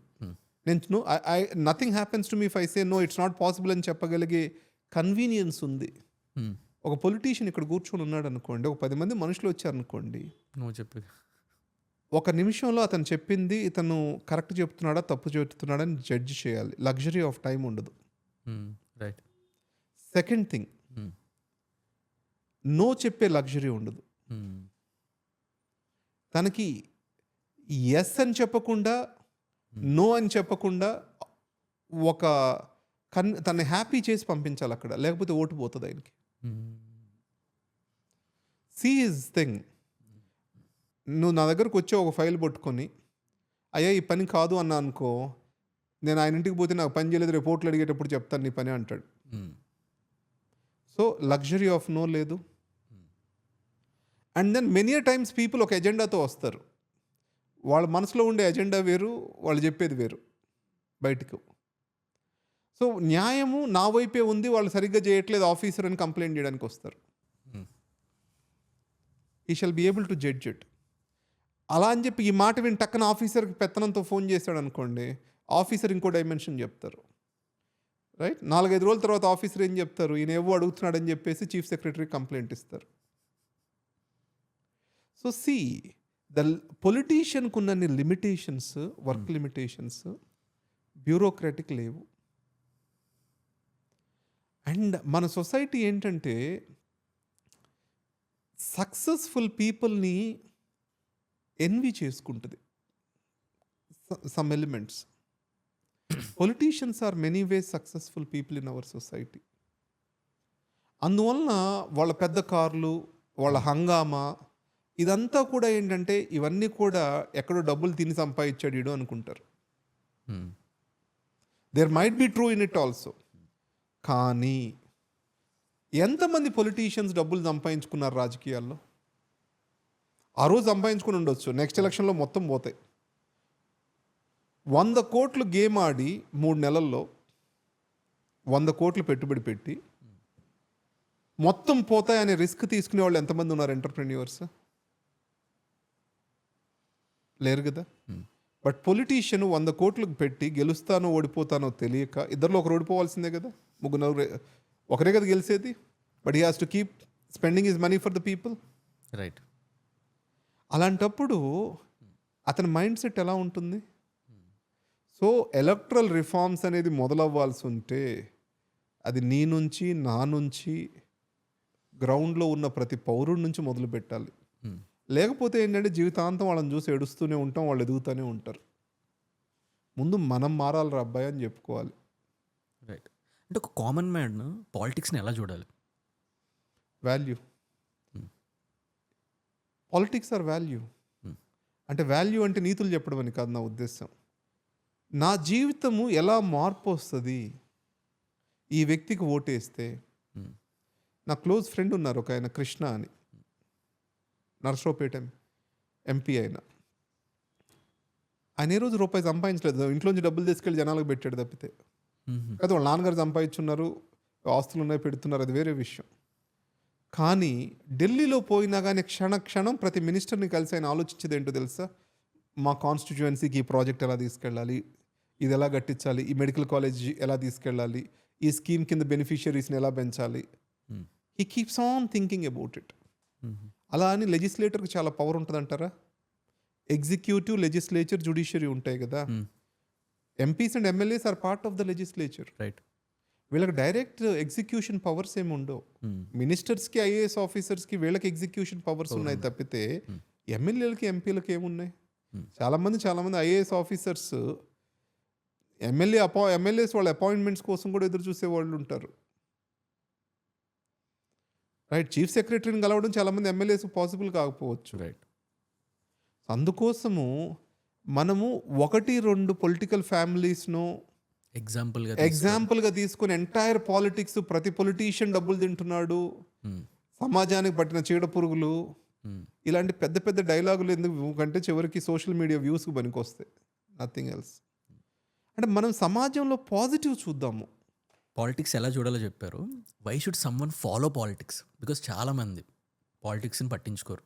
ఏమైతే నాకేంటి, నా లైఫ్ హ్యాపీగా ఉంది కదా, నేను దాని గురించి చూసుకుంటానని మైండ్ సెట్లో చాలామంది ఉంటారు.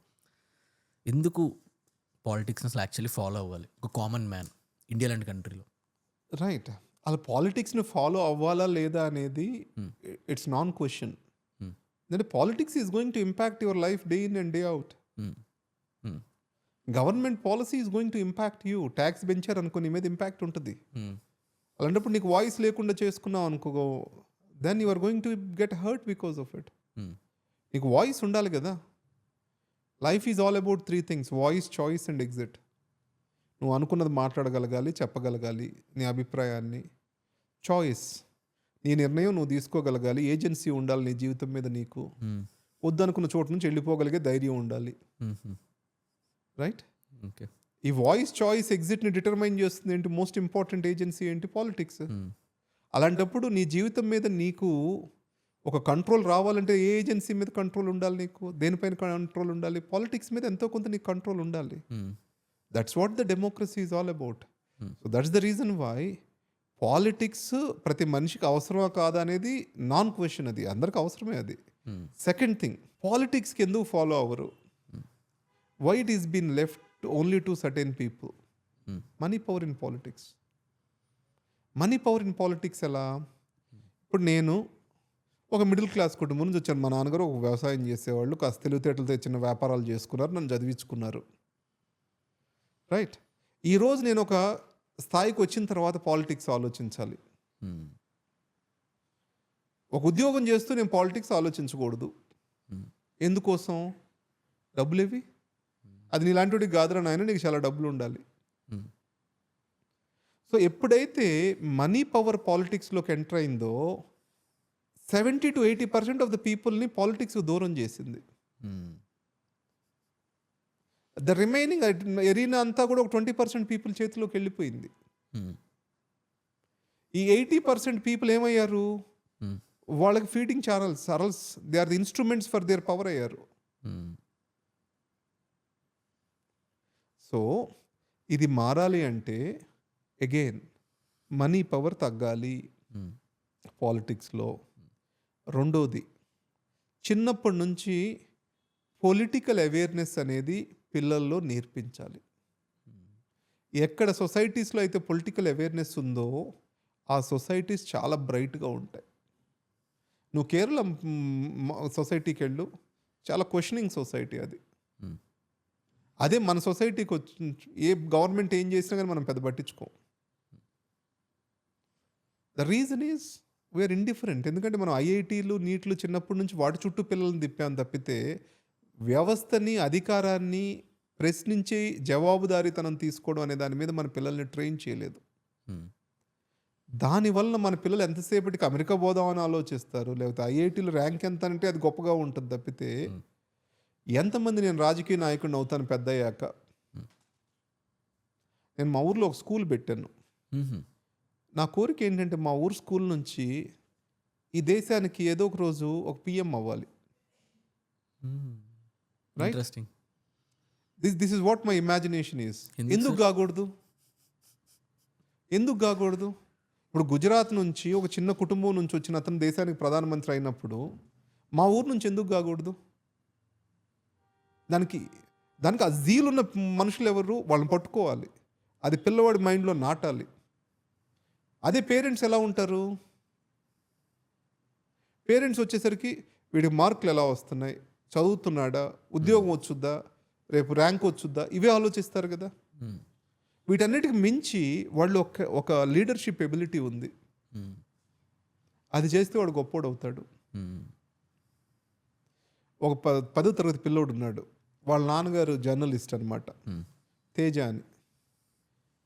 నేను వాళ్ళ నాన్న మా వాడికి చదువు రావట్లేదండి అన్నాడు. తర్వాత అబ్బాయిని గమనించినప్పుడు హాస్టల్లో ఉన్న పిల్లలందరినీ కంట్రోల్ చేయగలుగుతాడు, ఇన్ఫ్లుయెన్స్ చేయగలుగుతాడు. ఇంతమందిని ఇన్ఫ్లుయెన్స్ చేయగలిగిన వాడికి చదువు ఉంటే అది ఆభరణం.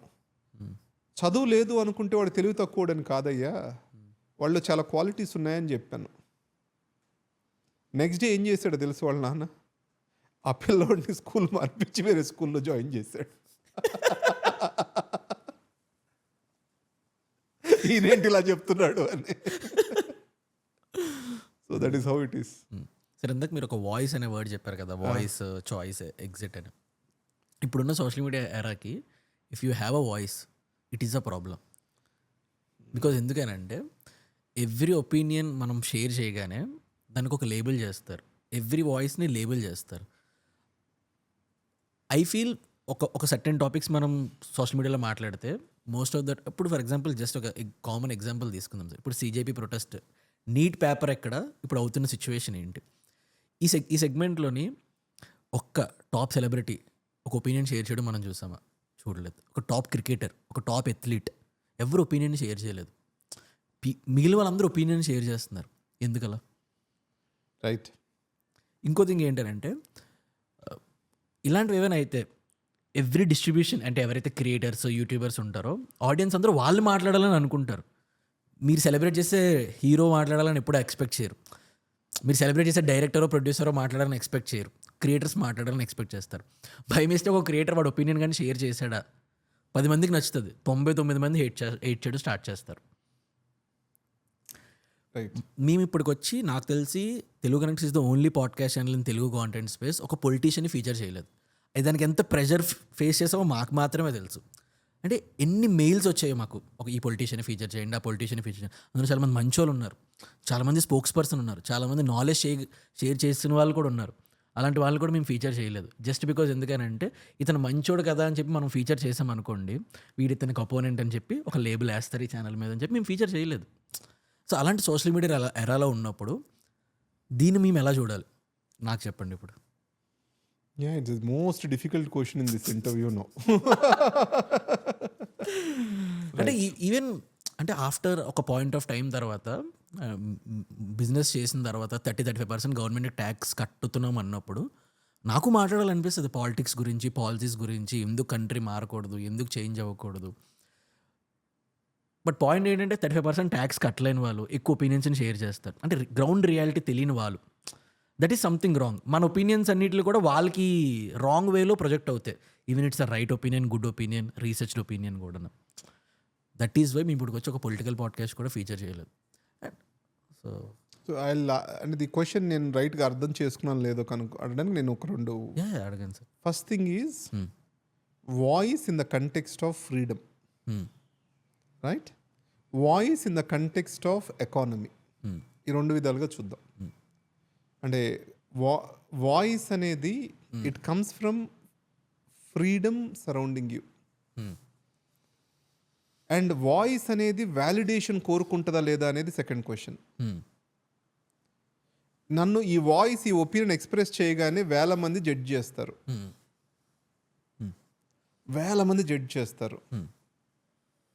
రైట్ వాట్ సో ఏమవుతుంది? నేను అందరికీ నచ్చాలని లేదు. రైట్. ఫస్ట్ థింగ్, అందరికీ నచ్చానంటే నాలో ఏదో తప్పు ఉంది. I have to be very noble man or I have to be very great manipulative man. True.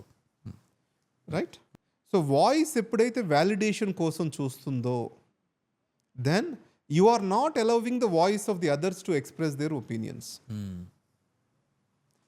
Right. How you got the freedom of voice, others also have the same thing. Right. Voice and validation అనేవి రెండు చూసుకోవాలి. Second thing, celebrities వీళ్ళందరూ ఎందుకు voice common problems మీద వీటన్నిటి మీద rise చేయట్లేదు? Society ఎప్పుడూ లేనంత జడ్జిమెంటల్ అయింది సోషల్ మీడియా ఎరాలో. ట్రూ. ఒక సెలబ్రిటీకి సొసైటీ మొత్తం మార్కెట్ అవ్వాలి, మెజారిటీ మార్కెట్ కావాలి. ఒక సినిమా హీరో ఉన్నాడు, అతనికి ఆ celebrity status also has economic consequences. Obviously. ఒక నిర్మాతకు, ఒక డైరెక్టర్కు, లేకపోతే దాంట్లో వర్క్ చేసిన వాళ్ళందరికీ ఒక ఇండస్ట్రీ డిపెండ్ అయి ఉంది. సో నా ఒపీనియన్ వలన నా మార్కెట్ డిస్టర్బ్ అవ్వకూడదు అనేది, నా మార్కెట్ డిస్టర్బ్ అవ్వకూడదు అనుకునేది ఒక వే ఆఫ్ థింకింగ్. ఇండస్ట్రీకి ప్రాబ్లం వస్తుందేమో, అన్నెసరీ కాన్ఫ్లిక్ట్లోకి వెళ్తామేమో, ఎందుకు ఈ గోల? Because when society is so charged and judgmental, ఎంతో చార్జ్డ్గా ఉన్నప్పుడు, then why shall I get into it? దానివల్ల నువ్వు సొసైటీకి మంచి చేస్తున్నావా, చెడు చేస్తున్నావా అంటే that's a different question. Right. And ఎప్పుడైతే సొసైటీలో అథారిటేరియన్ టెండెన్సీస్ ఉంటున్నాయో, వాయిస్ లిమిట్ అవుతుంది. ఒక భయం వస్తుంది, ఏం మాట్లాడితే ఏమవుతుంది. సో వ్యాలిడేషన్కి భయపడతాం మనం, జడ్జిమెంట్కి భయపడతాము, అథారిటీకి భయపడతాము, మార్కెట్ డైనమిక్స్కి భయపడతాము. వీటన్నిటి వల్ల, వీటన్నిటి ఫ్యాక్టర్స్ మధ్య వాయిస్ని ఎలా అడ్జస్ట్ చేసుకోవాలి అనేది ఎప్పుడు క్వశ్చనబుల్ అవుతూ ఉంటుంది. బట్ వాయిస్ ఎంతో కొంత డెమోక్రటైజ్ అయింది. మీరే అన్నారు చూడండి, ఇప్పుడు 1000 కామెంట్స్ పెడతారు, ఇప్పుడు రేపు నా దాని కింద ఎవరొకరు 1000 కామెంట్స్ పెడతారు, probably they will be there. మన చేతిలో లేదు. That's okay. ట్రూ. ఇందాక మనం మాట్లాడుకున్నాం కదా సార్, వ్యాలిడేషన్ అనే concept. Every creator needs a validation, because end of the day క్రియేటర్ని డిఫైన్ చేసేది నెంబర్సే. ఆ నెంబర్స్ చుట్టే క్రియేటర్ లైఫ్ తిరుగుతుంది, కాబట్టి ఆ వ్యాలిడేషన్ క్రియేటర్ కోరుకోవడంలో తప్పులేదు. సో ఆ సెగ్మెంట్లో ఎప్పుడైతే మాకు ఇలాంటి థింగ్స్ వచ్చాయో, జస్ట్ మా ఇంటెంట్, ఆ ఛానల్ ఇంటెంట్ ఏంటి, మా ఇంటెంట్ ఏంటి అని చెప్పడానికి మాకు ఇంకొక ఛానల్ ఉందన్నమాట, తెలుగు బిజినెస్ టాక్స్ అని. మీకు లాస్ట్ టైం చెప్పాను కదా, where video business case studies అని. అందులో 2 వీడియోలు చేసామన్నమాట, which are completely off topic, but మా టాపిక్లో కలిపి చెప్పడానికి చాలా టైం అండ్ ఎఫర్ట్స్ పెట్టి చేయడానికి ట్రై చేస్తాం. 1 వీడియో, అది మీకు ఎగ్జాంపుల్ చెప్తాను. ఆంధ్రప్రదేశ్ గవర్నమెంట్కి 24 lakh crore ఇన్వెస్ట్మెంట్స్ వచ్చాయి. ఇట్స్ అ వీడియో, దాని మీద ఎంటైర్ థింగ్, వీడియో థంబ్నెయిల్ మీద మాత్రమే చంద్రబాబు నాయుడు గారు ఉంటారు. జస్ట్ బికాజ్ ఎందుకనంటే ఆ కేటగిరీలో ఆ వీడియో వెళ్ళాలని చెప్పేసి థంబ్నెయిల్ మీద ఆయన ఫోటో పెట్టాం. ఎంటైర్ వీడియో అసలు ఏ కంపెనీ వచ్చింది, ఎందుకు ఇన్వెస్ట్ చేశారు, ఆ పాసిబిలిటీస్ ఏంటి, ఎలా ఉంది, దాని మీద ఉంటుంది. ఒక పొలిటికల్ పార్టీ కానీ, ఒక పొలిటికల్ పార్టీ లీడర్ కానీ పేరు తీసుకోకుండా చేసిన వీడియో కింద కమెంట్స్ అంతా కూడా నీకు వాళ్ళు డబ్బులు ఇచ్చారు, నువ్వు చేసావని మాట్లాడారు. షాక్ అయ్యాం. దాని తర్వాత ఇంకొక వీడియో చేసామన్నమాట మేము. It's about Telangana financial system. అసలు గవర్నమెంట్కి డబ్బులు ఎలా వస్తాయి, ఆ డబ్బులు ఎలా ఖర్చు పెడతారు, ఏం చేస్తుంది డబ్బులని. It's completely off topic. కానీ వీడియోలో ఎక్కడ కూడా చూస్తే హై ఇంటెంట్ ఆడియన్స్కి, హై ఐక్యూ ఆడియన్స్కి అర్థమవుతుంది అనమాట. ఇట్స్ నాట్ అ ఇంటెంట్ మీద చేసిన వీడియో కాదు, జనాలకి అవేర్నెస్ తీసుకొద్దామని, జనాలకి ఏం జరుగుతుందో క్లియర్గా రీసెర్చ్ బ్యాక్ ఎవిడెన్స్తో వీడియో చేద్దామని చెప్పిన వీడియోలు. ఇఫ్ మా ఇంటెంట్ అది కాకపోయి ఉండుంటే ఈ పార్టీకి మేము చాలామంది పొలిటీషియన్స్ని ఫీచర్ చేసేవాళ్ళం. ఎవ్రీ పొలిటీషియన్ మెయిల్ వచ్చినప్పుడు వాళ్ళ టీంకి నేను ఒకటి చెప్తాను అనమాట, పాడ్కాస్ట్ చేద్దామని అన్నప్పుడు డైరెక్ట్లీ నో చెప్పలేం కదా, just because they are powerful people. చేద్దాము పాడ్కాస్ట్, బట్ క్వశ్చన్స్ మీరు ఏం అడుగుతారో మేము అడగము, అండ్ పాడ్కాస్ట్ అయిన తర్వాత రఫ్ కట్ కూడా మీకు పంపించము. ఈ 2 థింగ్స్కి ఓకే అంటే చేద్దామని అంటే ఒక్క రిప్లై మెయిల్ రాలేదు ఇప్పటికి వచ్చి. అదే. సో ఇక్కడ వ్యాలిడేషన్ అన్నావు కదమ్మా, క్రియేటర్కే కాదు, మనం చిన్నప్పటి నుంచి కూడా పిల్లవాడి గ్రోత్ సైకిల్లో చూసుకుంటే ఒక బొమ్మ గీసి వచ్చి నాన్నకు చూపిస్తాడు. People need validation. Validation is not wrong. It's an expectation. ఆ వ్యాలిడేషనే కదా. ఇప్పుడు డబ్బు అంటే ఏంటి? It's a validated paper. Right. That's what is money. How the systems are created? Validation of majority, validation of intelligentsia. సొసైటీలో అందరూ వ్యాలిడేట్ చేయబట్టే కదా వ్యవస్థలు క్రియేట్ అయినాయి. రైట్. అర్థమైందా? వాలిడేషన్ ఈజ్ ఇంపార్టెంట్, కానీ ఎవరి నుంచి వాలిడేషన్ తీసుకుంటున్నామో కూడా ఇంపార్టెంట్. అండ్ వ్యాలిడేషన్ అనేది మన గ్రోత్ని డిఫైన్ చేయకూడదు. అది వచ్చినా రాకపోయినా మనం మన పని చేసుకుని వెళ్ళిపోవాలి. బికాజ్ ఎందుకంటే సొసైటీ ఆల్వేస్ నెంబర్స్ ఉన్న వాళ్ళని వ్యాలిడేట్ చేస్తుంది. Like people who have money. Wrong. కాదా? డెప్త్ ఉన్న వాళ్ళని వ్యాలిడేట్ చేస్తుంది. But it takes a lot of time. It's a slow process. Naval Ravikant quote ఉంటుంది సార్, మనం ఎప్పుడైనా ఏదైనా కాంపిటీషన్ బీట్ చేయాలంటే ఓన్లీ అథెంటిసిటీతోనే మనం బీట్ చేయగలం అని. అది ఏ రోజైనా కానీ డెప్త్ మాత్రమే లాంగ్ టర్మ్ వ్యాలిడేషన్ అవుతుంది. నేను సినిమా పాటల దృష్టిలో చెప్తాను. మంచి మ్యూజిక్ ఉండి మెలోడీ ఉన్న సాంగ్ జీవితాంతం నిలబడుద్ది. మంచి బీట్ ఉన్న సాంగ్, నాయిస్ ఉన్న సాంగ్ ఆ సీజన్కి పనికి వస్తుంది. నేను యాక్చువల్లీ మీరు చెప్పిన లైన్ నాకు చాలా హెల్ప్ చేసింది సార్. మేము ఛానల్ పెట్టినప్పటి నుంచి అంటే లైక్ వెరీ గుడ్ పీపుల్ మాకు చాలామంది సజెషన్ ఇచ్చారనమాట. మీరు ఎందుకు ఇలా ఈ సెగ్మెంట్కి ఉండిపోయారు, ఎవ్రీ వీక్ ఎందుకు ఎపిసోడ్ చేయరు, ఎప్పుడు కూడా మాకు ఫోమో రాలేదు. మీరు చెప్పారు కదా డెప్త్ ఒక రోజు మాట్లాడుతుందని. ఈ ఛానల్ పెట్టిన రోజే మేము అనుకున్నాం అనమాట 100 ఎపిసోడ్స్ మనం చేయాల్సిన అవసరం లేదు. 100 ఎపిసోడ్స్ చేస్తే వచ్చే ఇంపాక్ట్ కన్నా క్వాలిటీ ఆఫ్ ఎపిసోడ్స్తో చేసి ఇంపాక్ట్ని క్రియేట్ చేద్దాం అనే కాన్సెప్ట్తో ఉన్నాం. అందుకే మేము ఎవ్రీ మెయిల్ వచ్చినా కూడా 100 బాక్సెస్ చెక్ లిస్ట్ ఉంటుంది మాకు, ఈ గెస్ట్ని ఫీచర్ చేయాలా వద్దని. Because end of the day depth matters. ఇప్పుడు మీరు ఆ లైన్ చెప్తే నాకు చాలా హ్యాపీ అనిపించింది. డెప్త్ ఎప్పుడైనా వ్యాలిడేట్ అవుతుందమ్మా. మిమ్మల్ని ఫస్ట్ టైం కాన్వర్జేషన్లో కలిసినప్పుడు మీరు ఒక మాట చెప్పారు, నా మిడిల్ క్లాస్ మైండ్ సెట్ నా బిగ్గెస్ట్ ఫియర్ అని. ఎందుకు సార్ అలా ఏం చెప్పారు? అంటే నేను ఒక స్థాయిని దాటి ఆలోచించాలి అంటే నేను ఒక నిన్న రాత్రి జరిగిన మీటింగ్ చెప్తాను. 4,000 మంది స్టూడెంట్స్కి సివిల్ సర్వీసెస్ సిటీ కడదాము. దేశంలో సివిల్స్ ప్రిపేర్ అయ్యే బెస్ట్ స్టూడెంట్స్ అందరూ, లెట్స్ టేక్ ఇంటర్వ్యూకి వెళ్ళిన వాళ్ళు, మెయిన్స్ రిపీటెడ్గా ఫెయిల్ అవుతున్న వాళ్ళు, వీళ్ళందరినీ ఒక చోట పెడదాము. దానికి ఒక ప్రూఫ్ ఆఫ్ కాన్సెప్ట్ చేశాను, గాయత్రి క్యాంపస్ అని. 50లో 46 పీపుల్ సెలెక్ట్ అయ్యారు దాంట్లో, which is a dam successful model. నేను రెప్లికేట్ చేసి స్కేల్ అప్ చేద్దామంటే 4,000 మంది ఉండాలంటే 4 లక్షల ఎస్ఎఫ్టీ కట్టాలి నేను. అంటే 4 లక్షల ఎస్ఎఫ్టీ కట్టాలంటే అట్లీస్ట్ 100 నుంచి 120 కోట్లు ఎక్స్పెండిచర్ అవుద్ది. అనగానే ఆ నెంబర్స్ క్యాలిక్యులేషన్స్ చేయగానే the middle class mindset, do you need so much of risk, are you not comfortable? మన సమాజం ఏమంటుందంటే సక్సెస్ అయితే వీరుడు సూర్యుడు అంటుంది. ఒక స్థాయికి వచ్చి కింద పడ్డాం అనుకో అత్యాశకు పోయాడు అంటది, రిస్క్ తీసుకున్నాడు అందు. ఆ మిడిల్ క్లాస్లో ఆ ఫెయిల్ అవుతాము అనే భయం ఉంటుంది చూడు, that is my biggest fear. అందువల్ల నేను 45 years నాకు last June 20th I told myself one thing, statement of life next 20 years is risk and recklessness. These have to be my things. Be risky and be reckless. అంటే reckless అంటే irresponsible కాదు. So risk తీసుకో, ఏమవుతుంది, నీకు depth ఉంది. when you saw the proof of it, then why can't you take risk? కానీ నా middle class mind set ఉంది కదా, it comes back to me. Many issues మీద నాకు గిల్ట్ ఫీలింగ్ వస్తుంది మిడిల్ క్లాస్ మైండ్ సెట్ తోటి. If I have to live luxury, costly కొనాలంటే ఇంతమందికి తిండి లేదు, ఇంతమంది ఉన్నారు చుట్టుపక్కల, మనం ఇంత లగ్జరీ అవసరమా? సెకండ్ థింగ్, ఈవెన్ బిజినెస్ క్లాస్లో ట్రావెల్ చేసినా కానీ ఎందుకు అనవసరంగా ఇంత ఖర్చు పెడుతున్నాము, ఒక 10 గంటలు ఎకానమీలో కూర్చొని పోతే అయిపోతుంది కదా. Why we have to spend so much, we can spend it for something else. ఇలాంటి ఆలోచన వస్తూ ఉంటుందన్నమాట. అదే రైట్ఫుల్గా ఆలోచించడం వల్ల, my cousin she runs iSprout company. Okay, తను ఎలా ఆలోచిస్తుంది, నేను రాత్రి 9 వరకు పనిచేస్తా, 11ంటికి ఫ్లైట్ తీసుకున్నాను అనుకోండి, నేను ఎక్కగానే పడుకొని నిద్రపోవాలి, రేపు అక్కడ దిగగానే మళ్ళీ పని చేసుకోవాలి. So my time is more valuable to me then those few lakhs of rupees. That is the way capitalist things. నాకు ఎలా అనిపిస్తుంది, అదేదో కాసేపు అడ్జస్ట్ అయిపోదాము అన్నట్లు ఉంటుంది అనమాట. So middle class mind set opportunity కంటే కూడా రిస్క్ని చూస్తుంది. ఆ రిస్క్ని చూసినప్పుడు గ్రోత్ ఆగిపోతుంది అండ్ టైం గడిచిపోతుంది. అంటే నేను జనరల్గా ఏమైనానంటే ఎవరైతే కింద నుంచి వస్తారో వాళ్ళకి రిస్క్ ఎక్కువ ఉంటుంది. బికాజ్ ఎందుకంటే కింద నుంచి మనం వచ్చాం కాబట్టి మనకు అలవాటు అయిపోతుంది. సో పోతే ఏముంది మళ్ళీ అక్కడికే వెళ్ళిపోతాం కదా అనే మైండ్ సెట్ ఉంటుంది అని అంటారు కదా. సో కింద నుంచి వస్తాము, కిందే ఉండంగా. సో క్లాస్ షిఫ్ట్ జరిగింది కదా ఆల్రెడీ, కంఫర్టబుల్ కకూన్లోకి వచ్చేసాంగా. Comfort is nothing but a cocoon. ఆ కంఫర్టబుల్ కకూన్ దూరం జరిగిపోతుందనే భయం ఎప్పుడూ ఉంటుందిగా, right? Right.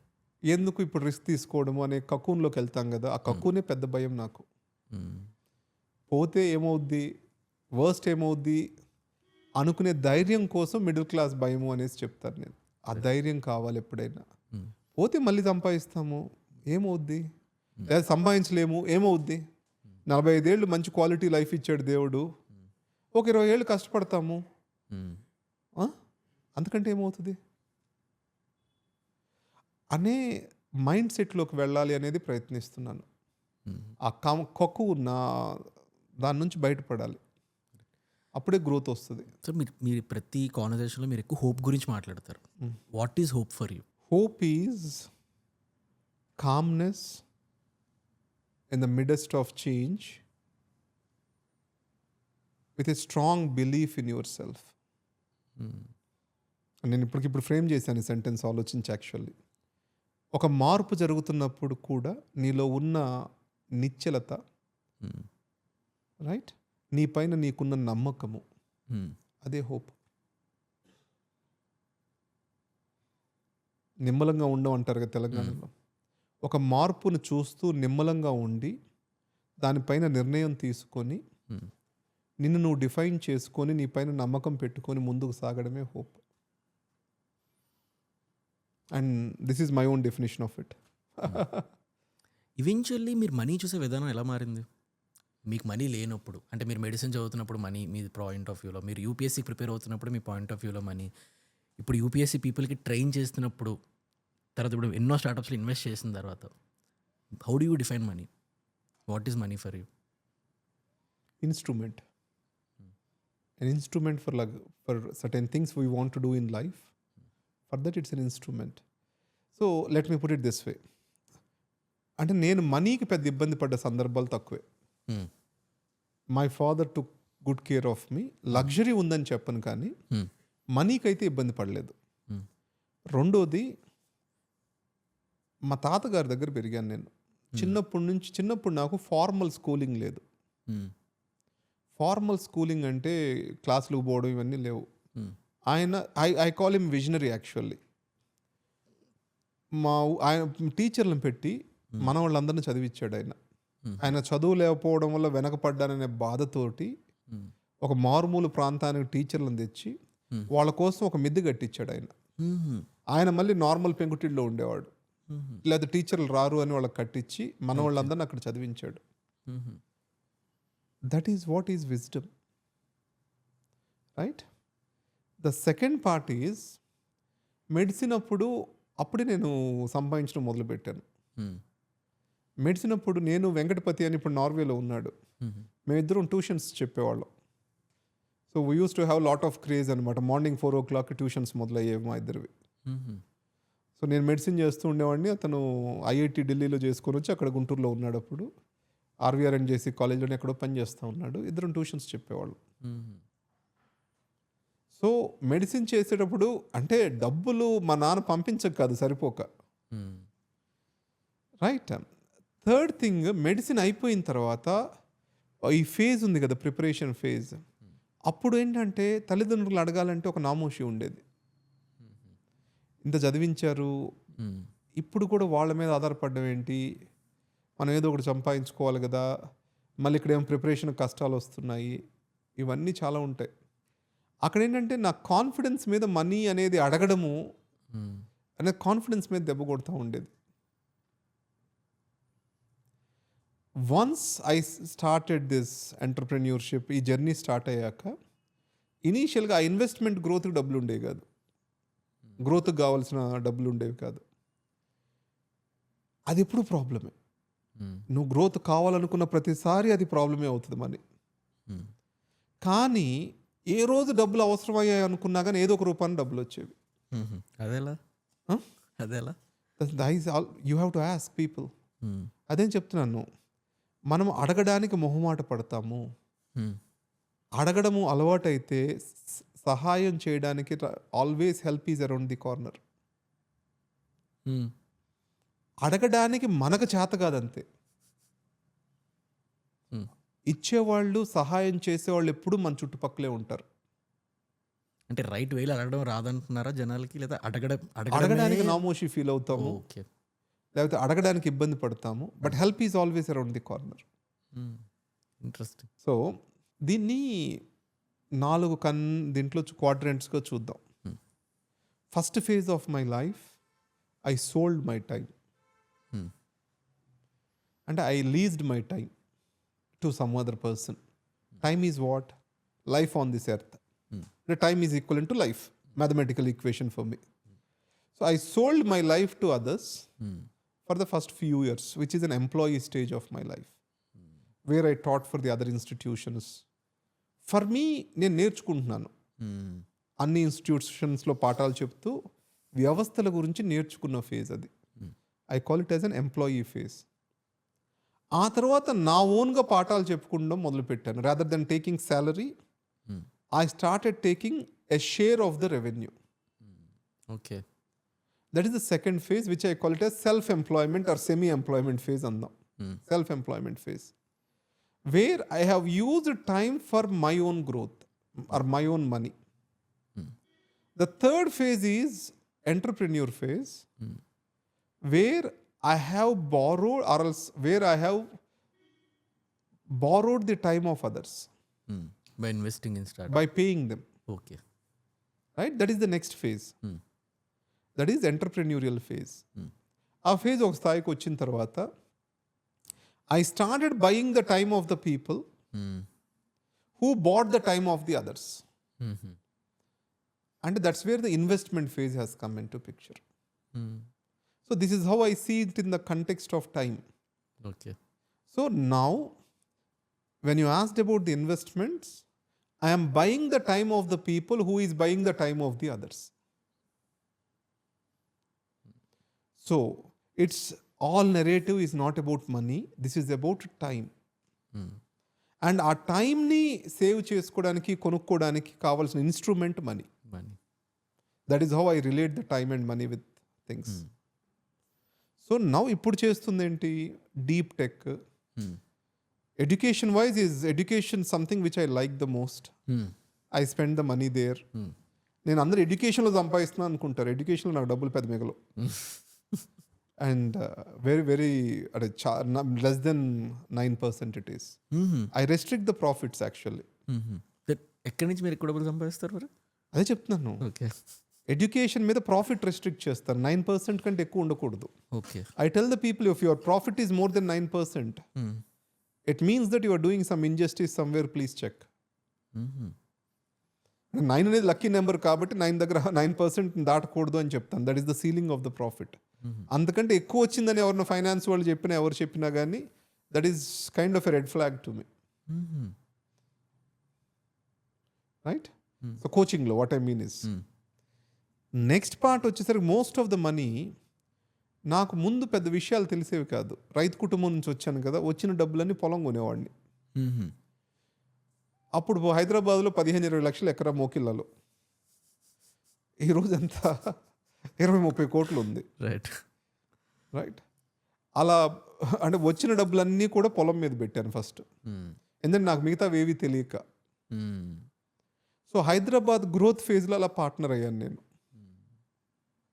That is lack of knowledge on other things. ఆ తర్వాత సర్కిల్ పెరిగి, ఫ్రెండ్స్ పెరిగి, కొత్త విషయాలు తెలిసే కొద్దీ డీప్ టెక్లో ఇన్వెస్ట్ చేయడం మొదలుపెట్టాను. అండ్ ప్యాషన్, అంటే ఫౌండర్స్లో ప్యాషన్ ఉంటుంది కదా, రైట్, వాళ్ళని ఐడెంటిఫై చేసి ఇన్వెస్ట్ చేయడం మొదలుపెట్టాను. అంటే మనిషిని చూసి ఇన్వెస్ట్ చేస్తాను. వ్యాపారం ఇన్ని తెలివితేటలు చూడను నేను. ఓకే.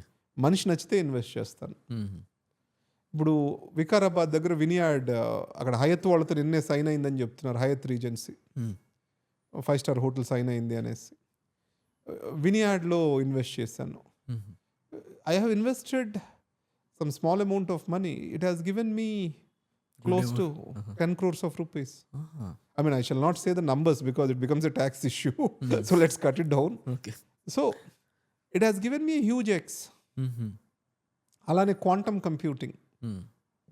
క్వాంటమ్ కంప్యూటింగ్ అంటే ఇప్పుడు లెట్ us take, అందరికి ఇప్పుడు డేటా ఎవ్రీవేర్, రైట్? నిన్న నేను న్యూక్లియర్ పవర్ కార్పొరేషన్లో కూడా డేటా లీక్ అయింది అంటున్నారు. డేటా అనేది ఒక మనిషి పర్సనాలిటీని రిఫ్లెక్ట్ చేస్తుంది రేపు. I can map what you are by seeing the data. అలాంటప్పుడు నీ భయం అంతా ఏంటి, నీ డేటా లీక్ అవుతుంది అనేసి ఫోన్ ఇవ్వడానికి భయపడతాం కదా. అలాంటప్పుడు నీ డేటా ఎక్కడో సేవ్ అయి ఉంటే ఆ డేటా పోతుందనే భయం ఆల్రెడీ వచ్చేసింది. సో క్వాంటమ్ ఎన్క్రిప్షన్ ఇవన్నీ కూడా ఫ్యూచర్ టెక్నాలజీస్ కదా. సో క్వాంటమ్ కంప్యూటింగ్లో ఇన్వెస్ట్ చేశాను. అండ్ జెనెటిక్స్ అనేది genetics is already there. Treatment level genetics already top లెవెల్లో అవుతున్నాయి. అండ్ దెన్ ఆర్గాన్, నేను మెడిసిన్ సైడ్ నుంచి వచ్చాను కాబట్టి కొంచెం అర్థం అవుతుంది అది. సో ఆర్గాన్ ట్రాన్స్ప్లాంటేషన్, రైట్, అంటే animals, I mean sex sorting of animals, ఇవన్నీ కొత్త టెక్నాలజీస్ చాలా వచ్చాయి. ఎన్ని కంపెనీస్లో ఇన్వెస్ట్ చేశారు సార్ మీరు? At a time I invest only in 5 companies. Okay. That's my rule. Okay. Because so that I can learn and I can meet the people regularly. Total 5 కంపెనీస్లో invest 5 కంపెనీస్లో చేస్తున్నాను. And that it self ఒక 10 ఏళ్ళు ఆగామనుకోండి, they only give huge money.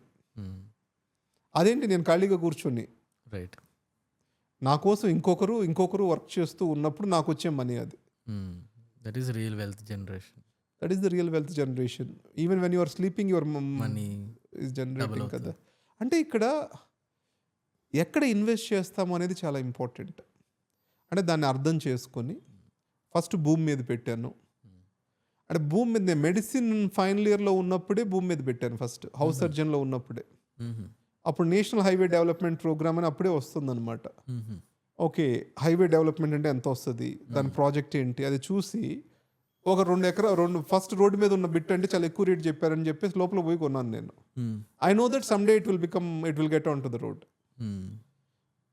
అంటే ఆ project వస్తుంది, ఇది ఎలా విజువలైజ్ అవుతుంది, ఎలా మారుతుంది అనేది ఆ ఆలోచన చేసే శక్తి దేవుడు ఇచ్చాడు అనమాట. అది. So that has given me initial Boost, that investment. ఆ తర్వాత వచ్చిన 4 రూపాయలైనా 5 రూపాయలైనా కానీ ఇక్కడ పొలాల మీద పెట్టాను హైదరాబాద్లో. ఆవిడ పెరిగి డబ్బులు ఇచ్చాయి కానీ ఎడ్యుకేషన్ వల్ల క్యాష్ ఫ్లోస్ వస్తాయి, మనీ మూవ్ అవుతూ ఉంటుంది, నీకు నలుగురికి తెలుస్తాము, యంగ్ పీపుల్తో లైఫ్ గడుపుతూ ఉంటాము. యాక్చువల్లీ మిమ్మల్ని కలిసిన రోజు అడుగుదాం అనుకున్నాను, how did you made this much money అని. Right, that is how it is. Investments. Got it. And మీ పర్స్పెక్టివ్లో what is wrong with Indian education system? Because మీరు ఎన్నో ఇయర్స్ ఎడ్యుకేషన్ సిస్టంలో ఉన్నారు and you building a school. What are the reforms that government should bring అంటే ఈ సొసైటీలో ఎడ్యుకేషన్ని కొంచెం మంచిగా మార్చాలని? అంటే ప్రాబ్లమ్స్ ఏమున్నాయి, రీఫార్మ్స్ ఏం తీసుకురావాలి? సో ఎడ్యుకేషన్ వచ్చి that's a very big subject. కానీ అది చాలా సింపుల్గా ఒక మాట చెప్తాను. Education for employment is wrong, education is for life is right. But ఇంత పాపులేటెడ్ ఉన్న కంట్రీలోని అది చేయడం పాసిబుల్ అంటారా? రెండోది, ఎంప్లాయ్మెంట్ న్యాచురల్ ప్రాసెస్లో వచ్చేస్తుంది. ఎప్పుడైతే ఎకానమీ గ్రో అయ్యి ప్రైవేట్ సెక్టర్ గ్రో అవుతుందో హ్యూమన్ రీసోర్సెస్ కావాలి. హ్యూమన్ రీసోర్సెస్ క్యాపబిలిటీ పెంచడం ఎడ్యుకేషన్ ఆబ్జెక్టివే కానీ ఇట్స్ అంటే జస్ట్ రోబోట్స్ని తయారు చేయడం ఎడ్యుకేషన్ ఆబ్జెక్టివ్ అయితే కాదు. మెకానికల్ వాళ్ళని తయారు చేయడం ఎడ్యుకేషన్ ఆబ్జెక్టివ్ కాదు. రెండోది, మనం చాలా మాట్లాడుకుంటూ ఉంటాము కానీ పిల్లల్ని వాటికి దూరంగా పెడతాము. వాళ్ళ లైఫ్ అంతా వాటి మీద డిపెండ్ అయి ఉంటుంది ఫ్యూచర్లో. మనీ చిన్నప్పటి నుంచి డబ్బుల గురించి పిల్లలు మాట్లాడారంటే ఏమంటాం? మాట్లాడినాం, అప్పుడు వీడు డబ్బుల గురించి మాట్లాడుతున్నాడు, దారి తప్పుతున్నాడేమో అనుకుంటాం. బట్ పెద్దయ్యాక దేని గురించి సగం జీవితం వేస్ట్ చేస్తాం మనం. అంటే వేస్ట్ చేయడం అంటే we think about it. So then when money is such an important part of your life, why can't you teach money and its management and its importance, or how to restrict its role in your life, or how to give importance to it in your life? ఇవన్నిటి మీద మన పిల్లలకు clarity ఇవ్వాలి కదా. Right. And second, నాకు 45 ఏళ్ళు, 4 స్టంట్లు ఉన్నాయి లోపల. రైట్. ఎందుకు వచ్చాయి ఇవన్నీ? నాకు ఎందుకంటే ఇవన్నీ ఎందుకు వచ్చాయంటే నాకు వచ్చిన ర్యాంకుల వల్ల వచ్చాయని చెప్తాను. ఎంసెట్లో వచ్చిన ర్యాంకులు, right, are I'm a successful student. ఆ సక్సెస్ని ఎలా డిఫైన్ చేశాను? నాకు వచ్చిన ర్యాంకులు మార్కుల ద్వారా డిఫైన్ చేసుకున్నాను. What is compromised in the process? Health. Not just health, life style. అంటే విపరీతమైన స్ట్రెస్ ఉంటుంది, విపరీతమైన సెడెంటరీ లైఫ్ ఫామ్ అయిపోతుంది. ఈజీగా వెయిట్ పుట్ ఆన్ అయిపోతాం అప్పుడు. మొత్తం దాంతో ఏంటంటే ఇర్రెస్పాన్సిబుల్గా తింటాము.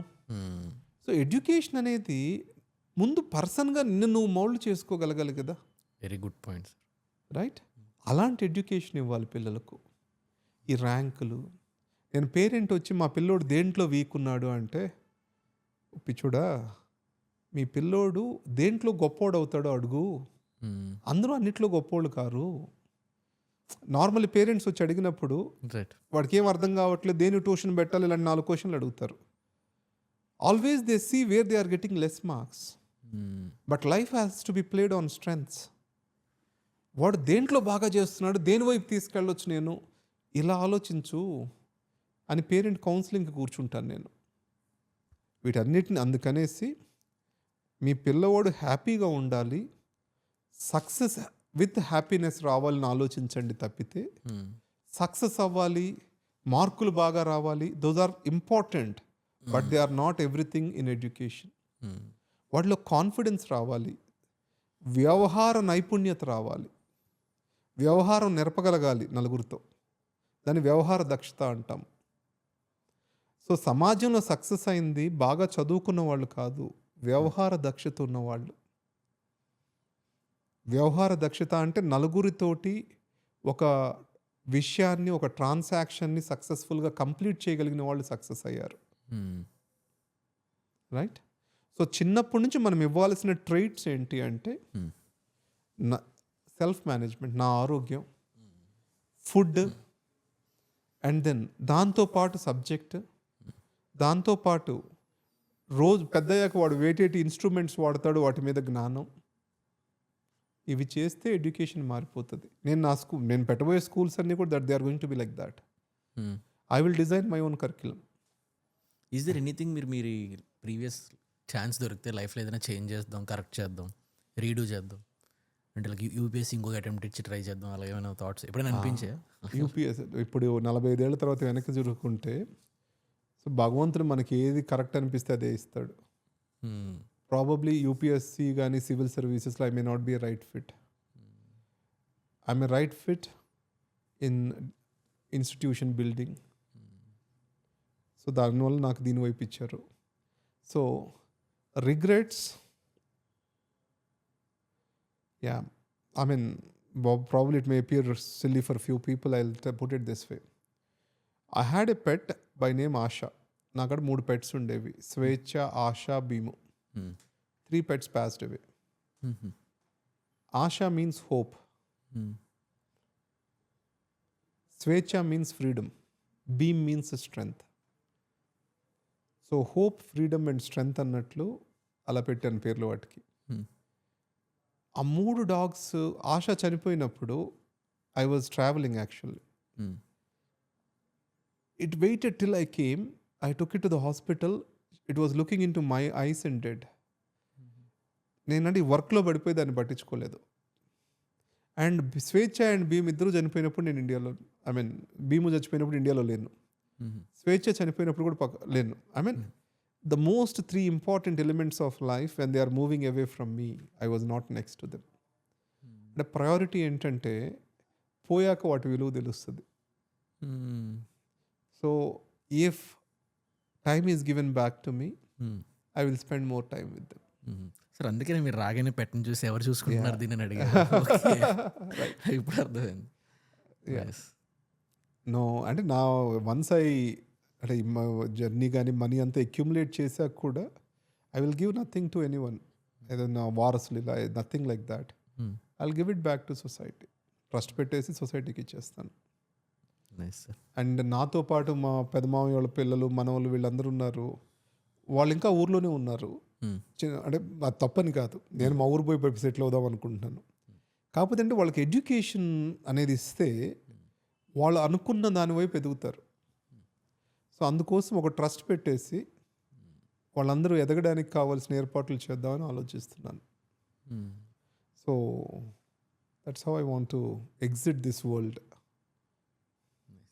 మీ ఎంటైర్ లైఫ్లో మీరు నేర్చుకున్న 3 best life lessons. First is never ever give up. So never give up అంటే నేను చెప్పా కదా, కొన్ని ఇష్యూ జరిగాయి మా ఇన్స్టిట్యూట్లో, ఒకటి ఏదో జరిగింది. Right, I was not there at that moment. I was called for.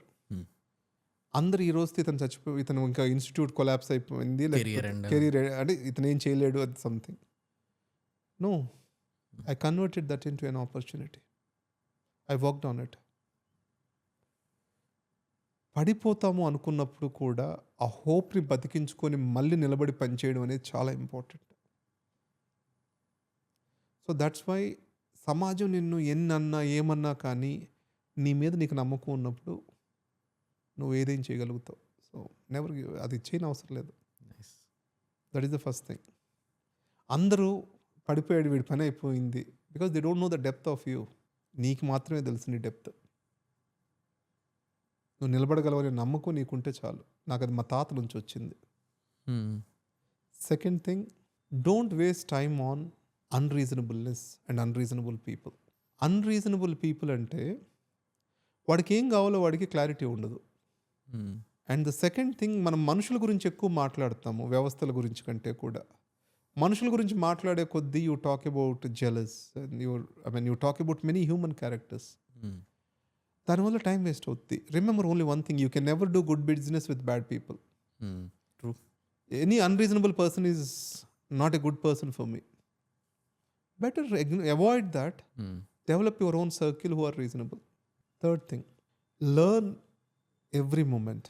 లైఫ్లో నేర్చుకునేవాడు, నిత్య విద్యార్థిగా ఉన్నవాడు ఎప్పుడు హ్యాపీగా ఉంటాడు. ఎందుకంటే ఒక క్యూరియాసిటీ ఉంటుంది. క్యూరియాసిటీ ఎవరిలో ఉంటుంది? చిన్నపిల్లల్లో ఉంటుంది. Curious mind is kids mind. A kid is a happy being on the earth. So when you get the curious mind, when you have an attitude to learn, understand, so ప్రతి చోట నేర్చుకోవడం పెట్టుకోవాలి. That keeps you happy. ఎక్కడికి పోయినా కానీ ఇక్కడ వీళ్ళు ఏం చేస్తున్నారు కొత్తగా, oh what can we learn. ఏ మనిషినైనా కలిసినప్పుడు రాత్రి పడుకునేటప్పుడు నేను రిఫ్లెక్షన్స్ అని రాస్తాను. People whom I met, how did I perform. Journaling. If you see that, నా ప్యాడ్ ఉంది కదా, ప్యాడ్లో కంపల్సరీ రాస్తాను. అది అలా రాయడం స్టార్ట్ చేసినప్పటి నుంచి ఏం చేంజ్ అయింది లైఫ్లో? ఒకటి ఏంటంటే అనవసరంగా మాట్లాడడం తగ్గిపోయింది. So I cautiously speak now. అంటే కాషియస్లీ కాదు, చాలా తక్కువ మాట్లాడి చాలా ఎక్కువ వింటాను. That is the biggest change I can make. And the second thing ఏంటంటే, చాలాసార్లు అన్నెసరీ ఎమోషనల్గా రెస్పాండ్ అవుతాను. మనిషిని జడ్జి చేస్తాను. రైట్, ఒక చిన్న ఎగ్జాంపుల్ చెప్తాను. నేను పాపం వేరే వాళ్ళ అబ్బాయిని తీసుకొచ్చారు ఒక ఆయన. ఆయన చాలా సన్నగా ఉంటారు, వాళ్ళ అబ్బాయి లావుగా ఉన్నారు. పక్కన వేరే అంకుల్ కూర్చున్నారు. సార్, నువ్వేమో సార్ లాగా ఉన్నావు సన్నగా, మీ అబ్బాయిని నాలాగా తయారు చేసావు అన్నాను. I felt it's a joke. అప్పుడు ఆయన చెప్పాడు, మా వాడికి ఆస్తమా ఉందండి, స్టెరాయిడ్స్ తీసుకుంటున్నాడు, స్పైనల్ ఇంజరీ వచ్చింది, దానికి స్టెరాయిడ్స్ వాడాల్సి వచ్చింది. See, you don't know the context. We made a judgement by seeing the body, by seeing the person. The next day I wrote it.